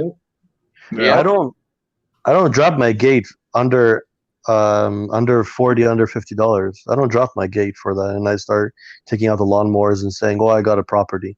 I give away those kind of properties. I give away those properties to the lawn care companies that are struggling. You know, Mhm. if I see a lawn care company, I already told Mike about this. I saw a lawn care company last summer. They're struggling. I can tell they were struggling. They were trying to find houses, knocking on every single door. You know, advertising, doing all that. Here you go. Have a $50 property. It's only 4 minutes away, right? And that's it. And I contacted the client and I said, "This is the new lawn care company that's going to be doing it for you, right? They're really good, as I can tell." They got a 7-8 guy crew, which is crazy. I don't know why they have so much. You know, Two people mowing, 2 people trimming, 2 people edging, and it's and 2 crazy. people- I don't know how that company survives with getting everybody paid for every week or Mhm. every 2 weeks. You know, they got 8 guys out of one truck. You know, it's crazy. I think 2 people's fair for granny residential yards. Yeah. Um, I think, let me see, I had one the other day said they'd pay me $5 to cut their yard. $5. Come on. Forget Yeah. that. Get out of here. $5. You can pay me Oh my $5 God. to look at it. Right. maybe $5 just to start up the trimmer, you know, and just start, you know, buzzing a little bit and then just leave. I had people tell me, say, "Oh my God, you make more money than I do." And I'm like, "Okay, well, you're doing the wrong thing, dude." Like, Well, first of all, here's the funny part. The guy that's making $80,000 a year at a job doesn't have to go buy $150 worth of gas a week. He fills his little Toyota up once and he drives it for 2 weeks. He doesn't have to worry about business insurance. He doesn't have to worry about payroll. He doesn't have to worry about, hey, look at that mower. That thing cost $10,000, not $450 like your little push mower you got in your garage, bud. Yeah. Mhm. People you're, can. Maybe. you're absolutely right. No, they're going to learn the hard way eventually, you know. Their trimmer, you know, once a rocket gets through there and it hits the bay window or hits some expensive car, expensive house, they're done. You know, they're going to be selling their car. They're going to be selling their shitty trimmer. They're going to be selling their shitty lawnmower, right? Just like Shane said, right? Mhm. And their business is gone and their reputation is shit. It just amazes me. And I think it's the guy that throws his mower, and I have nothing against the guy that is trying to start a lawn care business that has to put his mower in the back of his car or whatever. I got nothing against that. Yeah. But don't go out there and flood the market with $15, $20 prices and kill the rest of us. That's how I started off. I started off with a truck, one lawnmower, one trimmer, one blower.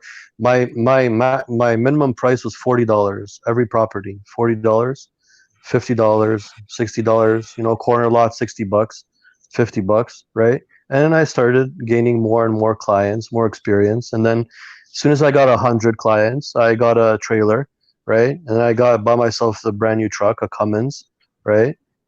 And then after that, I started getting the in the thousands with the lawnmowers, right? The Echo trimmers, blowers, and then the Hustlers, and then everything, right? And then right now, 200, 250, right? And then, I like if I see a lawn care company struggling, I'll help them out, and I'll give them that property, right? Because if it's out of my way, right? I won't just point and laugh or stick up the middle finger at them, like they do over here. They do here. Oh yeah. I don't know if Mike experienced that. Mike, you experienced that before? I'm sorry. What did you just say? Basically, other lawn care companies, they either slash your tires or they stick up the middle finger at you or they spit at your car. Yeah, not the slashing of tires, but the middle finger and they turn their head. That there's a couple of people I know of in town that they are nice, and I'll stop and I stop it to everybody. If I haven't met them yet, I'll say hi. I'll roll down my window. If they turn their head right away and keep on walking and don't give a shit, it's like seriously, like. I had a guy last summer. It was the end of summertime. It was another company, and it was close to one of my apartments that we do. And he basically just yells out loud. It's basically just saying, F you, and, why are you in my area? And are you hiring, or like some stupid idiot. Yeah. It's so bad in Columbus. When I started, my prices were just so off because I didn't know what I was doing with pricing at all. I would see a company out mowing somewhere. I would walk up and say, may I speak to the owner? They would, point at him. I would go ask him. I'd say, sir, do you mind if I ask you, how much do you charge for a normal size yard? The first guy was like, really, man?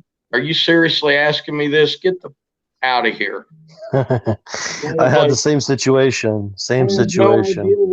I don't know how to do this, man. And finally one guy was actually nice to me, and he's like, man, I'm not going to give you the prices away, but look, he's like, you have to make at least $30 a yard, anywhere from 30 to 60 bucks.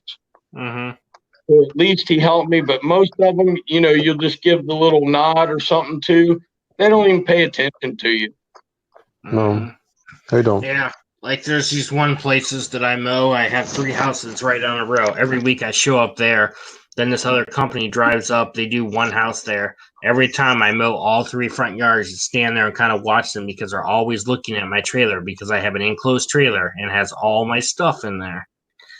I'm afraid they're going to go take something if I go mow the backyards. That's why you lock it up. They're looking for the blow-up doll in the back room. I always lock up my trailer. When the enclosed trailer, I always lock it up. Yep. When I'm in the backyard, I always lock it up, and that's it. And I'm going to do that this year, for sure. Mm-hmm. My wife knows that. I know that. We got to lock it up, right? And that's especially now with all this stuff that's going around, people might get desperate and need it and try to hawk it or something. Yeah. Give it another 30 days. People are going to get real desperate. Yeah. Oh, yeah. So, guys, I got to go to bed because I got to get up at 6 a.m. Mm-hmm. All right, Shane. All right. Bill, man, easy, man. You're just talking up a storm over here. I know, man. I can't shut up. He's getting ready for tonight's show. Oh yeah. I guess he is. What's tonight's show, Drew? It's gonna be the beads in his blow up doll tonight.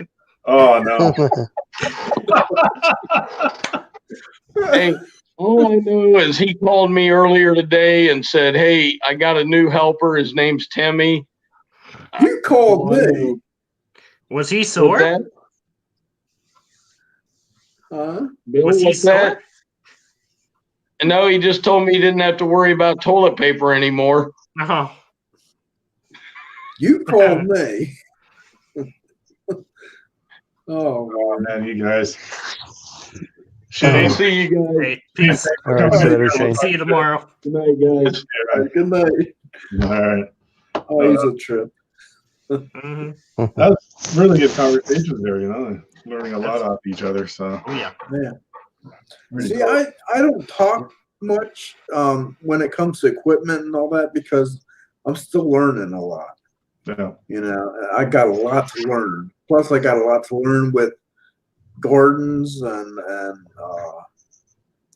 bed edging. In fact, Shane, we were on the phone and he says, "Do you know what bed edging is?" Where he mentioned it, and I said, "What's that?" He says, "You don't know what bed edging is?" And he says, "Go look at my video." And he said what it was. So I watched it, and I'm like, "Oh, what? I could do that. That looks, you know." But yes, I just got a lot to learn still, you know. But I was the one that had the Buick for all last year. I put it in the trunk. I could get the lawnmower and the blower in the back of the trunk, and then I would put my weed eater down on the floor. And good guys to learn from here. That's true. That's true. But yeah, I had the AC on and had the windows up. Dummy me wasn't even thinking, and gas, fumes were, and then I got out. I started cutting the lawn, and I was blowing off I was on a hill, just blowing off the cement, and I just felt so dizzy, and I just dropped to the ground. And I couldn't understand what the hell is going on. AC on with the trimmer in the back, and instead of rolling down my windows, so yeah, I felt stupid. But Yeah, you got to be careful, man. Mm-hmm. You pass out, bump your head or something, nobody's around, and until somebody finds you. I tell you what, I had jeans on. I ripped my jeans where the knee was, and right here was all messed up. But I don't know. Yeah, always have your windows open, especially if you have some kind of equipment inside your vehicle, like if you don't have a truck or anything to put in the bed, right? But if it's inside your vehicle, don't put no gas in there, no gas, no fumes, no equipment in there, and you should be okay. But if I you used to do that on occasion, then put it in roll the your back window down. seat, but I'd have Yeah. all the windows down, all four of them. Yeah. Yeah.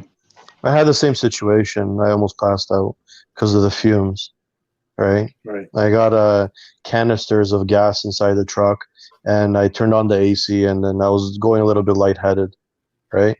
So, yeah, I learned from my lesson. Yeah, you don't know until you pass it and something happens. Yeah, exactly. So, I wonder if you could actually die from that, like if you're not thinking about it. You know what I mean? If you like passed out. You could. It's like like your car is parked in the garage, and your garage door is closed, right? yeah. You can pass out easily like that, right, from the fumes. Mm-hmm. So you could pass out, yeah. Same with like when I warm up the like my zero turn, say the last couple of years in the trailer. Yeah. I get to the first property at 7 a.m. or 7:30. I make sure I open up the ramp first, the side door, and the vent is all the way open, and then I'll Yeah. turn it on, right, to warm it up in the trailer because I don't want to move it right away. I want to get it cycling through, right? Right. Yeah. But don't just open your side doors, start the machine, and then go back in there. Meanwhile, the side door is probably not enough, but if you have all your doors open, at least you got a breeze going straight through, right? Shooting it out. But Yeah, it'll kill you. It'll kill you for sure. Walk in there, and whatever, you smell it, and then this and that, and all of a sudden you just kind of pass out, whatever, and it'll overtake you. Yeah, I do the same thing. I do the same thing. Back door all open, side door, vents, everything all open, right? And then let your lawnmower warm up and clear out of smoke, and that's it. Yeah, exactly. But one of my biggest goals was to get a pickup truck, and finally I did. Yeah. It's a nice truck, man, and I know you're so proud of that. I like the decal on your back window. Nice deal on the toolbox. Yes. Is that the blue one or no? Is that the blue one, the baby blue, or what is it? It's like or greenish, or what is it? It's like greenish blue or something. I don't know what the color's name is, but I don't know. I mean, my best friend, he sold it to me because he's got pancreas cancer, and he loved that truck so much, and he sold it to me for a good price. He wanted a lot more for it for other people, but I told him, I said, well, I do want that truck. I'll buy it. And because I know they put into it, he put a lot of money into it. But he told me, he says, I'll knock $1,500 off. I'm like, what? He goes, yeah, just for you. And so that's what I did. I bought it, and it's been good to me. Yeah, that's working out better than the car that you had before that. Heck yeah. Yeah. Yeah, he's right though. I did notice, when I'm out mowing and stuff. I mean, not when it's colder, but after I drop the ramp, start the mower up for a minute. Yeah, you do start smelling gas a little bit. I mean, you don't pass out, but then you're like, ooh, there's fumes. I got to get the heck out of here. Yeah. Make sure you got good ventilation. That's only first start in the morning for me anyway. Because the next yard, I open up all the doors, I can fire it up. It's already warm. Whatever machine you're using, right? And go drive it out. I just don't like to start and drive right away. It's like anything, right? Yeah. Anyways, I'll talk to you guys later. I gotta go head off, eat some. We'll see you later. Eat some stuffing. All right. See you later, Jim, Mike. Yeah, take care. See you later, Bill. Good seeing you. Then there was 3. Pretty much. Yeah. No, that's awesome, Bill. Just you mentioning with your goal and you got your truck. It's an awesome feeling, right? Inside, you feel proud now. When you go outside, you see your truck, and and that's what's going to help you motivate to even keep on growing now, right? That's your motivation now. All right. You feel proud when you drive your truck. You feel good when you're cutting the lawns now. I actually go more places now because my wife, she'll say, well, I'll say, hey, well, let's go to my mom's house because we use her casserole dish. Let's just bring it over. She needs it really bad. And my wife's like, oh, you just want to drive your truck. I'm like, yeah. I mean, So I do. I really love driving that truck. I just. Yeah, and like you said, that guy took so good care of it. You probably have to do nothing to it other than oil changes and brakes eventually and that kind of thing. Right. Yeah. Oh, going backwards here at the messages. Yeah, I'm hoping they lift it up here the next couple weeks. I mean, we're ready to cut here now, but hopefully they'll change their mind in a week or two, and hopefully we'll be able to go out before it gets a foot tall, and then it's hard as hell on the mowers. I know. Yeah. Yeah. So yeah, Bill, you're still going to use that Toro this year. Then you're not getting anything else, or Well, you're going to keep going with it. I plan to get the 30-inch Toro. I remember you talking about that. Yeah, the Time Master. Yes. Okay. What if you tried to save up and got their commercial Toro one, not the Time Master, or the little bit one, just a little bit more? That's not a bad idea. I might just do that. Since you're, using a little bit more, and I mean, I don't think it's too horribly priced, just an idea. Right. And it has a little bigger engine too, I believe. So, Hey, Yeah. I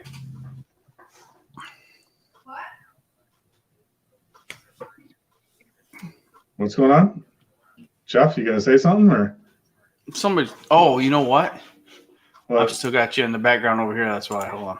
Yeah, you got to mute your. I just wanted to get on here and say good night. I've been listening the whole time. I've been listening the whole time while we're working on my letter. Oh, Mike, you got to do this every Sunday night, man. Make it a ritual. God, that's one good looking dude right there. Jeff, you got to talk for 2 hours, man. You got to take over now. Man, your ratings just went up. I know. All right, man. I'm gonna go upstairs and go lay down. I might see you on the tablet, but Jeff, to answer your question, if this is a regular thing, this is the first time I did it on a Sunday. Usually it was every Saturday, but Jim went online or live yesterday, so everybody. I know. I saw it. He's an ass. He shouldn't have went online today. You know what? Maybe we can do this. Maybe we can do this after Shane's, because Shane goes usually 5 until 7 or so. And then maybe I can pop up maybe 7-ish or so. Yeah, I don't have everybody's schedule really well. I know mine, and that's about it. Yeah. So yeah, we'll see. I'll see you anyway in the morning. I'm gonna pop. Yeah, coffee with Long Dog Coffee. I'll see you guys. I'm gonna. Yeah, we'll see you. All right. All right. See you, Matt. Hey, Hey, Matt. Hopefully, he doesn't have too much fun now with his wife. what's now. up, fellas? Hey, you're back. Just hanging out. Yeah. So what are you up to, Matt? Same thing I was doing half an hour ago. Not shit. He's going to get his cup. I had to laugh when you put this on Instagram. I think it was, I don't know, maybe 2 weeks ago or something. You were having a party, and all of a sudden you just looked so serious. You were like, and then all of a sudden you had this. Then you had like a big smile, and I'm laughing my ass off. I'm like, jeez. Yeah, I try to have fun Friday night, Saturday Yes, night. he does. Because you had that serious face, like you're gonna kill somebody. I'm like, whoa, and then all of a sudden you just make a big smile, and I'm like, oh my god. What was this? Last Saturday or yesterday? No, this was, I would say, like 2 weeks ago, maybe on Instagram. This is my first week not having darts. I usually me and the wife have friends over usually Friday and Saturday nights, but since the shit's going on, we kind of put a stop to it for now. Yeah. Mm-hmm. But normally, like Friday nights and Saturday nights, my wife's parents live right down the road from us, so they usually take my daughter so we can let loose. Mm-hmm. Right.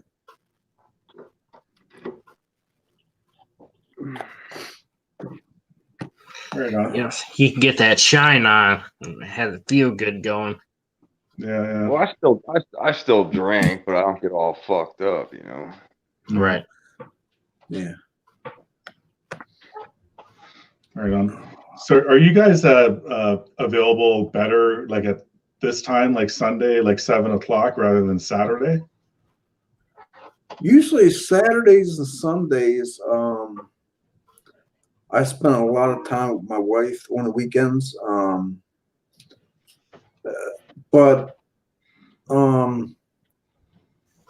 Yeah, I mean, what I guess what I'm trying to say is I won't be in like every week, maybe every other week or something. You know, but No, it's like me too with other people's streams. You know, I'm not always available. You know, like I'm not Right. always available exactly every Sunday at 7. I might, you know, or whatever. I'm not in everybody's streams all the time, like right away or whatever. Same with that when we all start working. You know, some of us are working like Matt, and some of us still have to wait. But once I start working, that's going to be different too. You know, like We'll all have to communicate on IG and then make time, you know, because sometimes we might be working till 7 or 8 at night on a Saturday, you know, stuff happens. yeah, and this might be good because then it'll build up questions or things you want to talk about together, you know, or whatever, and we can all kind of message each other and say, hey, how does this work or whatever, or this day start there, what time, you know, and kind of wiggle into a time zone, right? And then do that. So I think everybody's going to change anyway. Like I know Shane probably will too, a little more when he gets more busy, and you know, so once I start getting busy too and stuff, I won't be on as much. Might be better for like a 9 o'clock stream or something. I don't know. Yeah, just don't want to go until midnight or you know, Right. like that. And I'm surprised I'm on this line. Like to be honest with you, because when we're all messaging earlier, and I sent Bill an Instagram message because I don't think Bill is in Jim's little chat thing, right? But Matt and Drew. So I sent Bill. I sent Float one, but Float didn't come in here. The Rangers in the other group, whatever. But then Jim, 2 minutes before I went on, he went up live. Like, what the hell? Like I'm setting up my live stream, right? And then my phone's like, Jim's live. Like I was just talking about it that I'm going on. So whatever. I don't know what I was thinking when I read the message. I guess I thought it was later, and yeah, that's why I put, oh, I'm sorry, I missed your live stream. I know. And then I read that earlier when you guys were talking, right? I'm like, what? You're right here, buddy. I know. And then I get on YouTube and I'm like, oh, wait a minute. And I look at Tom, I'm like, dummy. Right. It's all good. Well, let's make the last 30 minutes count, right? You want to do 30 more minutes? That way, then you can get to bed or whatever. I know, I'm sure you're tired or something. I'm sure. Okay, I got an idea. Okay, it's Bill's turn to talk right now. Yeah. Oh, no. So, what's Bill going to go eat? That's the question now. What am I going to eat? Yeah. Oh, I already done eating. I had spaghetti. Actually, what I got to do, I got to put myself on a diet because, like I said, when I watched my latest video, I was like, holy shit, look at my stomach. Yep. I mean, And then Matt FG just laughs because he's some skinny dude. Like, whatever. Yeah, That's the guy with I'm the not high skinny, dude. You got a high metabolism and you can eat a lot, or I'm talking to Matt. What do you mean? Just in my prime, man. You're a skinny guy, right? I'm very active. No, I'm not skinny. I'm bulked up. I got some meat he on me. is. He's bulked up. Oh yeah. Everybody on here picks on me, says I'm a little guy. I'm pretty big. Mm-hmm. Wait, you look shorter because I'm so used to you wearing a hat, right? Do you hear me, Yeah, I Matt? always wear a hat. Yeah. Yeah. Can you hear me? Yeah. That's why when you first came in, it's like, did you get a haircut? Because your hat was missing. I usually always rock a hat. Yeah. That's why I cut my hair so short. I really don't care. Even so, my family's like, why you cut your hair almost all the way off? Because it's easy to work outside when it gets warmer. Keeps you cooler. Exactly. Hat keeps the sun out your face. That's right. I really like being bald. You don't have to get up and come, do all that and everything. But Are you are you naturally bald right now, or do you shave your head? I shave my head, but in the back, it's about like this big of a bald spot. I started going bald when I was 16. It was like this. you know, and I'm like, oh, great. But, Well, I'm allergic to bees, which is great, right? Yeah. And I got stung in the forehead, and I got this knot, and it will not go away. oh, wow. So I usually wear a hat to cover that shit because it looks pretty weird. So, I so never even noticed that. that's from the bee sting? Yep. And when did you get this bee sting? About a year ago. No shit, eh? Yeah, dude. Did you see a doctor? Well, I mean, since I'm allergic, I carry an epi with me. Yeah. So even though you hit yourself with the EpiPen, you still got to go into the emergency room. Yeah. I mean, everything was fine. I get released, and then you got to sit there for like 5 hours, I think it is. Because what happens is like the epi could wear off, and then the swelling could just pick back up. Yeah. So could you have that removed, like surgically removed, or I don't know. I mean, I didn't go to the doctor since I have the lump there. I just don't know. Yeah. Whatever. Oh, shit. Yeah, next time you see it, I'd just mention it. Whatever. Doesn't hurt or nothing. Doesn't hurt when you have a hat on? Like the hat's not right on it? Nah. No. I usually keep the hat down pretty low, you know. Yeah. Mm-hmm. I never even noticed it. It's no joke when I get stung, man. I like transform. Wow. Well, And it just recently, like I think it was 3 years ago, I first got stung when it happened. I mean, I've been stung, you know, all the time when I was little and whatnot, and it never affected me. oh, wow. Yeah, as far as I know, I'm okay. I've been stung a couple times. I haven't been stung yet since I've been full time doing lawn care. But Damn yellow jackets, man, in the ground. yeah. I've had tons of bees coming out of the ground and flying all around, and I'm just holy shit, you know. My line's all not straight anymore because you're trying to get the hell away from there. Oh, actually, I got a story about bees. Before I went full time, I was still kind of part time, and I took on this big cleanup job in a ditch. And my older son, well, back then he's 17 now. I think he was just 13 or 12 maybe. And he's a tall guy. He's 6'4" right now. And he was always tall. Like, So anyway, I put him in the ditch, right, with the trimmer, and I was I had another zero turn for a month, maybe, whatever, and I got rid of it before I got the other John Deere.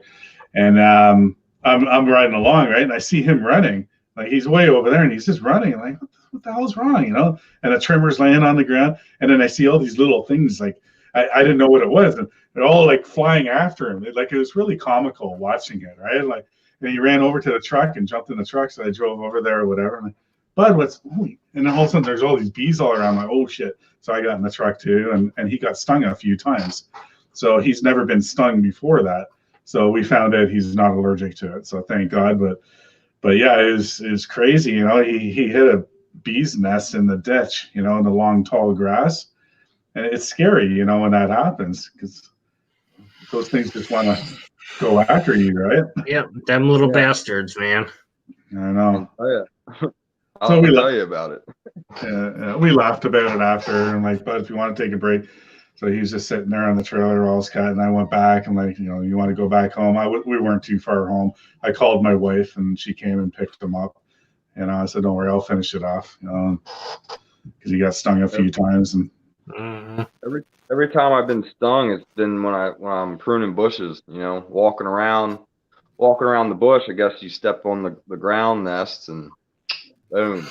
Or the worst is you're trimming a bush and you walk, you step out, and then you find out the bees are in the damn timbers and you don't even see it. You know what I mean?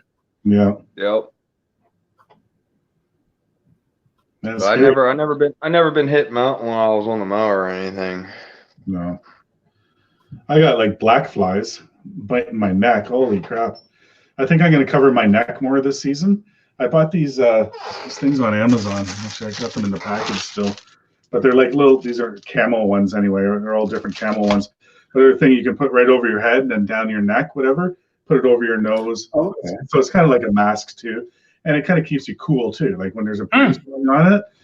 So I think I'm gonna wear these more. I started in the fall just with my fall cleanups because I had white masks, whatever the N95s or whatever, and they drive me nuts. When you got safety glasses on, you got these masks on, and you're breathing, and your glasses are all fogging up and whatever. So I started wearing these, and yeah, it felt really good. But I think I'm gonna wear them more around my neck, even when it's hot, just because the bugs, they just drive me nuts. Like certain properties, and if you go first thing in the morning, all the black flies are coming out of the ground, and and they're all going after you. They all go after the lawn care guy, right? So you gotta get the like the sunglasses, safety glasses that have the padding around it, because it like sucks to your face, so you don't get any of that steam up and stuff when you're like in the winter or when it's getting colder and I wear my beanie.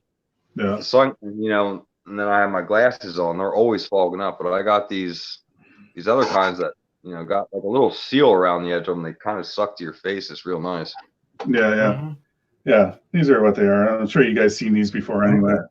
Yeah, there's a page on Instagram that people are talking about them. You buy one or use the discount code to get like 6 of them for whatever. And I think I got 6 of them. I didn't use a discount code or anything, but I think they're maybe like, I don't know, $12 or it was around $15, maybe not even over that for 6 of them.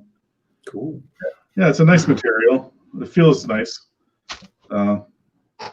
Yeah, do that more because that drives me nuts, man. When you start getting bitten at the back of your neck and just all day you're constantly going like that, right? You're trimming. It's like, oh, shit, Here's Here's the question: Do you guys wear jeans or shorts?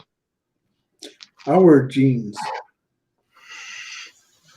I wear jeans all season long, man. Me too. I wear pants usually. I mean, there's been a couple times when I wear shorts, but I usually don't. I usually just wear, lightweight pants. I don't wear shorts at all. Lightweight pants. I got Dickies. Mm-hmm. Pants. Oh, actually, I got to get some new ones. I need bigger ones because they're not going to fit me. At the beginning of the season, anyway, waist-wise, I usually wear a belt. I always like wearing a belt, even if I don't have to. I don't know. It's just one of those things, right? And my pants right now, the length is fine, but I 100%, I didn't put them on yet, but I know because I gained weight over the winter, they're not going to fit. So, because my jeans are kind of. I just got new boots I'll be breaking in tomorrow, so I'm sure that's going to be fun. Oh, that sucks, eh? Getting new boots and trying to break those in. Yeah. That reminds me, I got to get new boots too. One little slit in the front, and water goes right in. I'm like, oh, come on. I don't wear boots. I wear shoes. So I know I probably should wear steel toe, which I don't. But I can't wear boots. It's just too I'm not comfortable. So I get cheap shoes from Walmart, and they usually last me a couple months, and they're like $30 if that, sometimes $20 if they're on sale, and I just feel better, that way. I'm careful, and obviously I'm not going to stick my foot under a deck, and cut my toes off and whatever. But I can't wear work boots. I can't. I usually wear like a sneaker boot, like a hiking shoe. Yeah. Yeah. I wear more like a running shoe type, lightweight, and it feels good. The only thing with that is if it's a little wet in the morning, or if it rained overnight and it's still a little wet, and first thing in the morning for the first couple hours the ground is still dewy or whatever, then yeah, you might get a soaker. So I do have, like what you just said, Matt, like the hiker type. I spent a couple $100 on them, like really good ones, steel toe. I'll bring those, then I'll start off with that, and then I'll change after a couple hours into the comfy shoes. Mm-hmm. And it's all about your feet need to be comfortable, right? Yeah. Yeah, so it's going to be real nice because now I got that stander. I'll be standing in these new boots all day tomorrow. Mm-hmm. Oh yeah. It's nothing like working in new shoes or new boots. Might not be as bad as you think. Yeah. What about you, Drew? Do you wear boots or shoes or? I I wear tennis shoes sometimes, like, once the summer hits when it's really not going to be wet and stuff. But I wear usually Keens. They're like a work boot, but they're light and they're not heavy, and they hold up. Mm-hmm. And Bill, you wear like a full-on work boot or a half cut, or? To me, they kind of look like kind of like a shoe, but it's steel-toe boots though. But I don't like the kind that go all the way up. No. I like the I like the kind that looks like a tennis shoe. Mm-hmm. I always wear steel-toe boots because I learned it the hard way. I always drop something in my foot every time. I know. See, the thing is, like when I start hiring people and I have a full-time person, then I have to kind of set the bar, and safety. They should be wearing steel toe. So I have to lead by example too. Right. As much as I don't enjoy wearing steel toe shoe all day, at the beginning, I say after maybe 3 or 4 hours, my feet start getting sore, from wearing them. That's why I like the comfy shoes, but. Oh, that's different. You could switch out of them. You're the boss. So, as long as they're wearing it, then that's all that matters. I know, but you got to lead by example, right? Right. Exactly. And The thing about it is, though, for the employees, you're paying for them too. If it's a safety issue. Mm-hmm.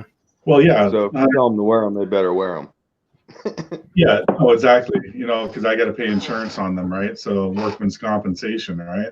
So if they smash their toe and they didn't have a steel toe shoe on, and you try to lie about it, and it's like, well, your toe couldn't have gotten that smashed if you had a steel toe on, then or could have cut it off too. Depends on how heavy, whatever it is. But yeah. Then it's just going to come all on me. It's like, okay, now I'm investigated. You're not setting the proper safety measures. Right. And then I can get fined, and you got to be careful with all that stuff. So, yeah. You have twills on your zero turn, don't you, Mike? Yeah, not in that video that you seen there. I do have twills. I totally forgot. I was going to take them out of my shed and then just roll them up by the machine there, just so when I was doing my video, I was going to show, hey, I got twills for this too. And I don't know did you watch the video too, Matt, or my setup? Was it of your setup? Yeah. Yeah. And that's when I realized, oh shit, the twills, and I said it in the video too. I'm like, I do have twills for it, I forgot to bring them out. But yeah, I do have them. I don't use them at the beginning of the season just because it's too wet. I don't like using them when it's wet because they have a big footprint. They're great wheels. I'm telling you, like when it's dry out and you're doing like a big area, like it's a lot smoother than the air-filled tires. You're not bouncing around as much. But when it's slightly wetter or dewy in the morning because of the big wide footprint, and there's a flat spot all the time, and the tire's round, like if you're stopped, it's flat at the bottom. Once you get going, you got to get to a certain speed, they'll round out. Like you got to be going 10 miles an hour for it to round out. I don't cut grass that fast. You have to really finesse your turns when you're turning, go a little wider. You can't just turn on a dime because that grass is just ripping right up. So I took them off in the fall. I got air-filled tires in the summer because that was my plan to put them on in the fall. I'm going to leave them on now, and then if I use the machine, I'm not going to use that machine as much this year because I got the 52-inch stand-on. So I'm going to use my 52 and my 36 stand-on and the 30-inch walk behind for most of the season. But if I pick up more yards that maybe I need to use my zero turn more, then in the summer I'm going to put the wheels back on. But I'm going to use the zero turn for cleanups in the fall. I have a collection system for it. It mulches that hell out of leaves. Like it's a great mower, like because it has mulch on demand for one thing. But the thing is just amazing. You can blow everything out and you just run over leaves with that zero turn there, and it just mulches the hell out of leaves. So if there's a customer that doesn't want a full removal and doesn't mind me just mulching it into dust on their lawn, I'll use that zero turn then to do that. If not, then I'll use the other machines, and then I got to bring my leaf vacuum on the dump trailer. I I'm also thinking about maybe putting that leaf vacuum on my enclosed trailer, using my other truck because I have the dump box in the back, and then shooting leaves into that. So there's a few things I got to think about before the fall. If I'm going to move that leaf vacuum onto the other trailer, use the other truck, or keep it as is, you know. So yeah, I'm kind of all over the place with where I want to go and how I'm going to do it. Mm-hmm. Yeah. Or you ever thought about getting like some what is that? Non-flat tires? Yeah. What, the Tweels you're talking about? Well, kind of. I mean, they have tires that you can get are non-flat, you know, that are normal tires, you know. Oh, Instead of like they're not Tweels, but they're just tires, but they're non-flat. I didn't know that. Like you can get the front ones, right? But You can get the back ones now too. what do they want for that? It's probably expensive. That I don't know. Yeah, because I know them front wheels aren't cheap. No, I bet you the rear wheels are going to be pretty expensive. The Tweels alone, well, I got it in the whole package, but I think it was almost $1,500 for the Tweels. Yeah. That's And honestly, it sounds like to me that, you know, actually just a normal tire might be better than a Tweel. Yeah, you can get away with just continuing on with a normal tire. So it's just, I got that machine beginning of 2017. 17, 18, 19. No, 17. Yeah, I used it 18, 19. Yeah, sorry, 17, 18, and 19 I used it. So this is my 4th season, right, with the Z930, the zero turn. And yeah, they offered it up, and I'm like, yeah, that kind of sounds cool. And Tweels were still new. I think they came out the year before that, and it's still a new thing, right? And they said, yeah, a couple of our guys have them, and they really like it. This is the pros, and this and that, and the cons. And I'm like, all right. So I just thought, what the hell? Just put the Tweels on it. I'm already at like 18 grand for all this. So you might as well throw another, you know. And Yeah. Yeah, screw it, just whatever. It's freaking expensive. It's crazy. Like 20 grand because I have a collection system too, right? That's $5 grand alone. So yeah, I was kind of crazy back then, and I paid it off pretty quick. I leased it, or it was like a lease to own for 3 years, 0%. So that's paid for, and yeah, it's a good investment. It's a good machine. There's only just over 200 hours on it. It's still worth like $14,000 right now. So we'll see what happens. I might get rid of that if I really like using the 52 stand on, which I just got. I might get another 52 or a 60 stand on, and then get rid of the 60 sit down, right? And then just have nothing but stand on, because then I can probably, well, you fit them better on a trailer too, the stand ons, obviously, right? For sure. Yep. Yeah. I'm gonna stop talking. Somebody else talk. Well, I was just going to say, I'm jumping off here. All right, take care, bro. Yeah. All right, Yep, Matt. thanks for the screen, Mike. Yeah. Have a good day, or have a good week. Will do, man. Later on, Bill. See you, Drew. Take care. All right, Matt. Good night. All right. Good night. Night.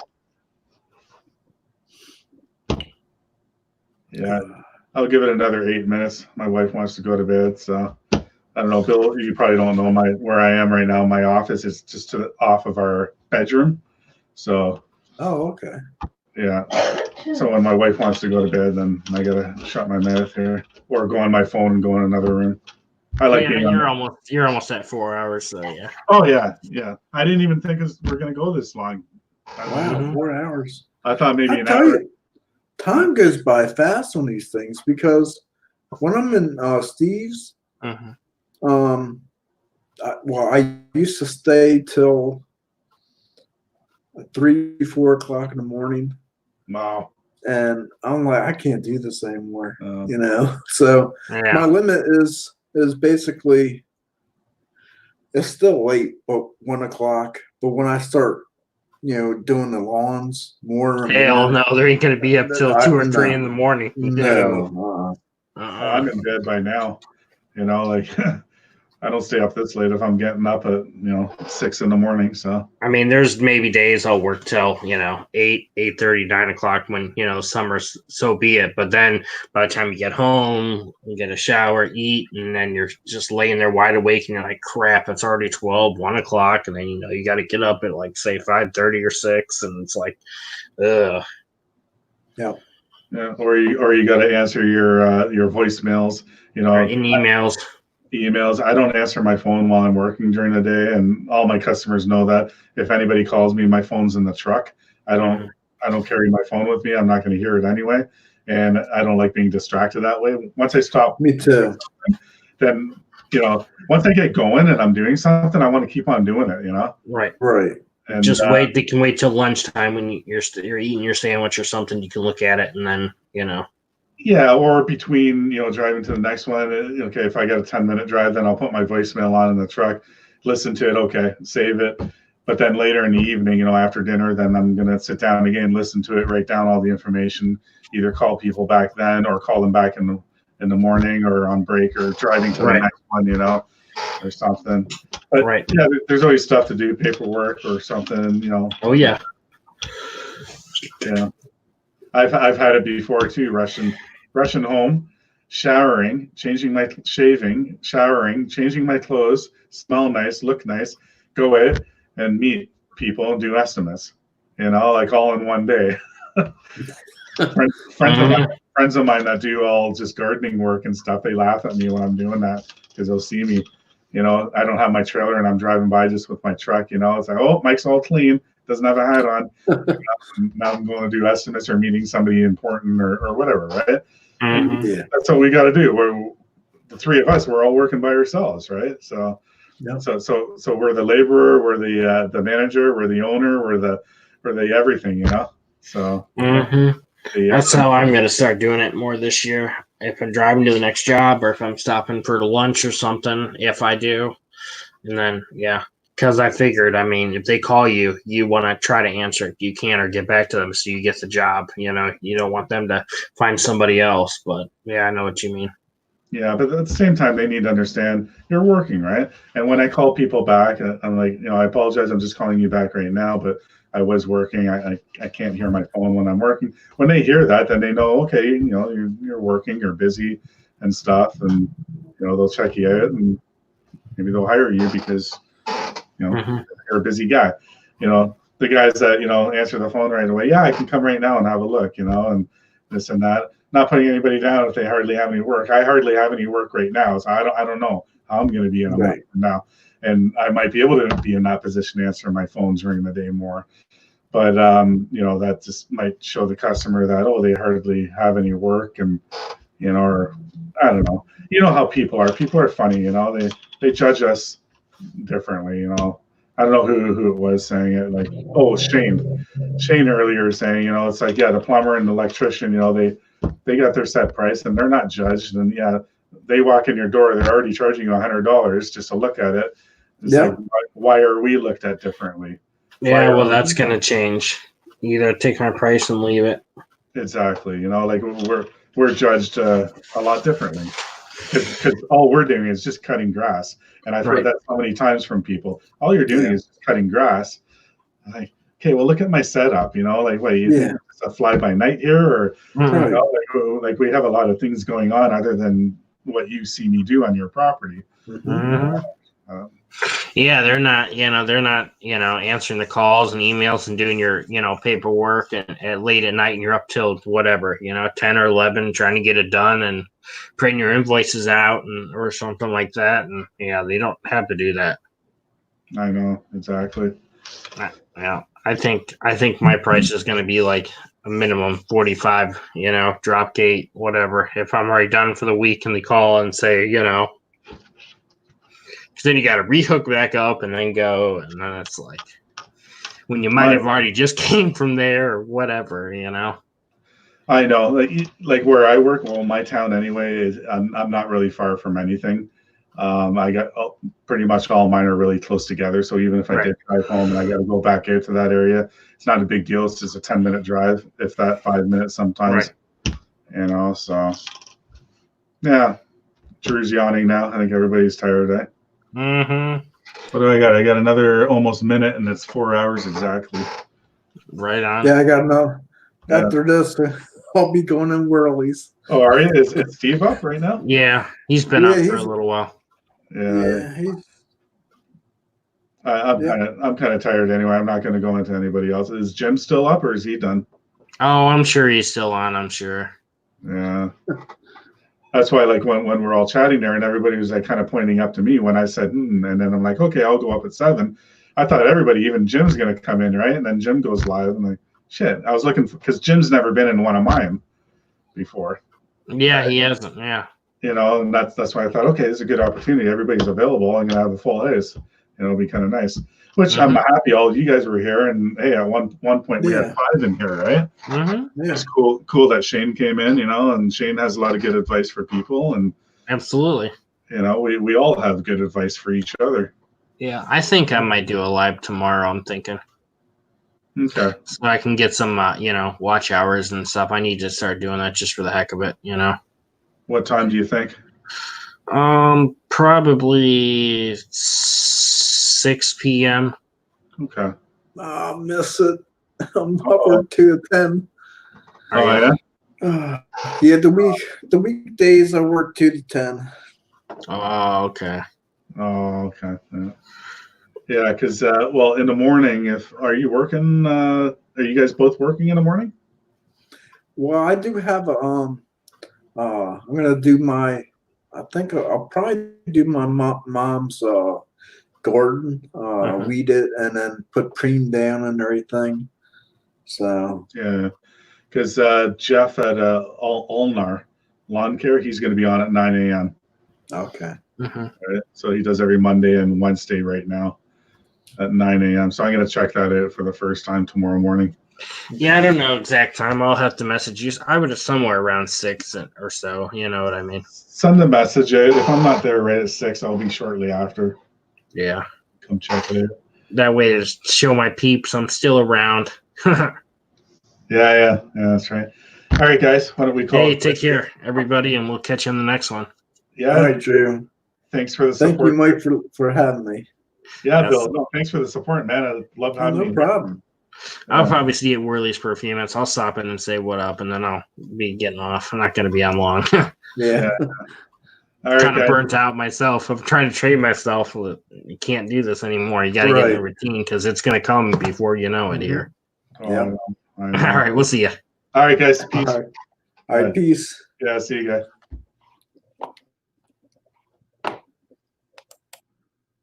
All right, and then there was only one. Thank you, everybody, for watching, and we'll see you soon again.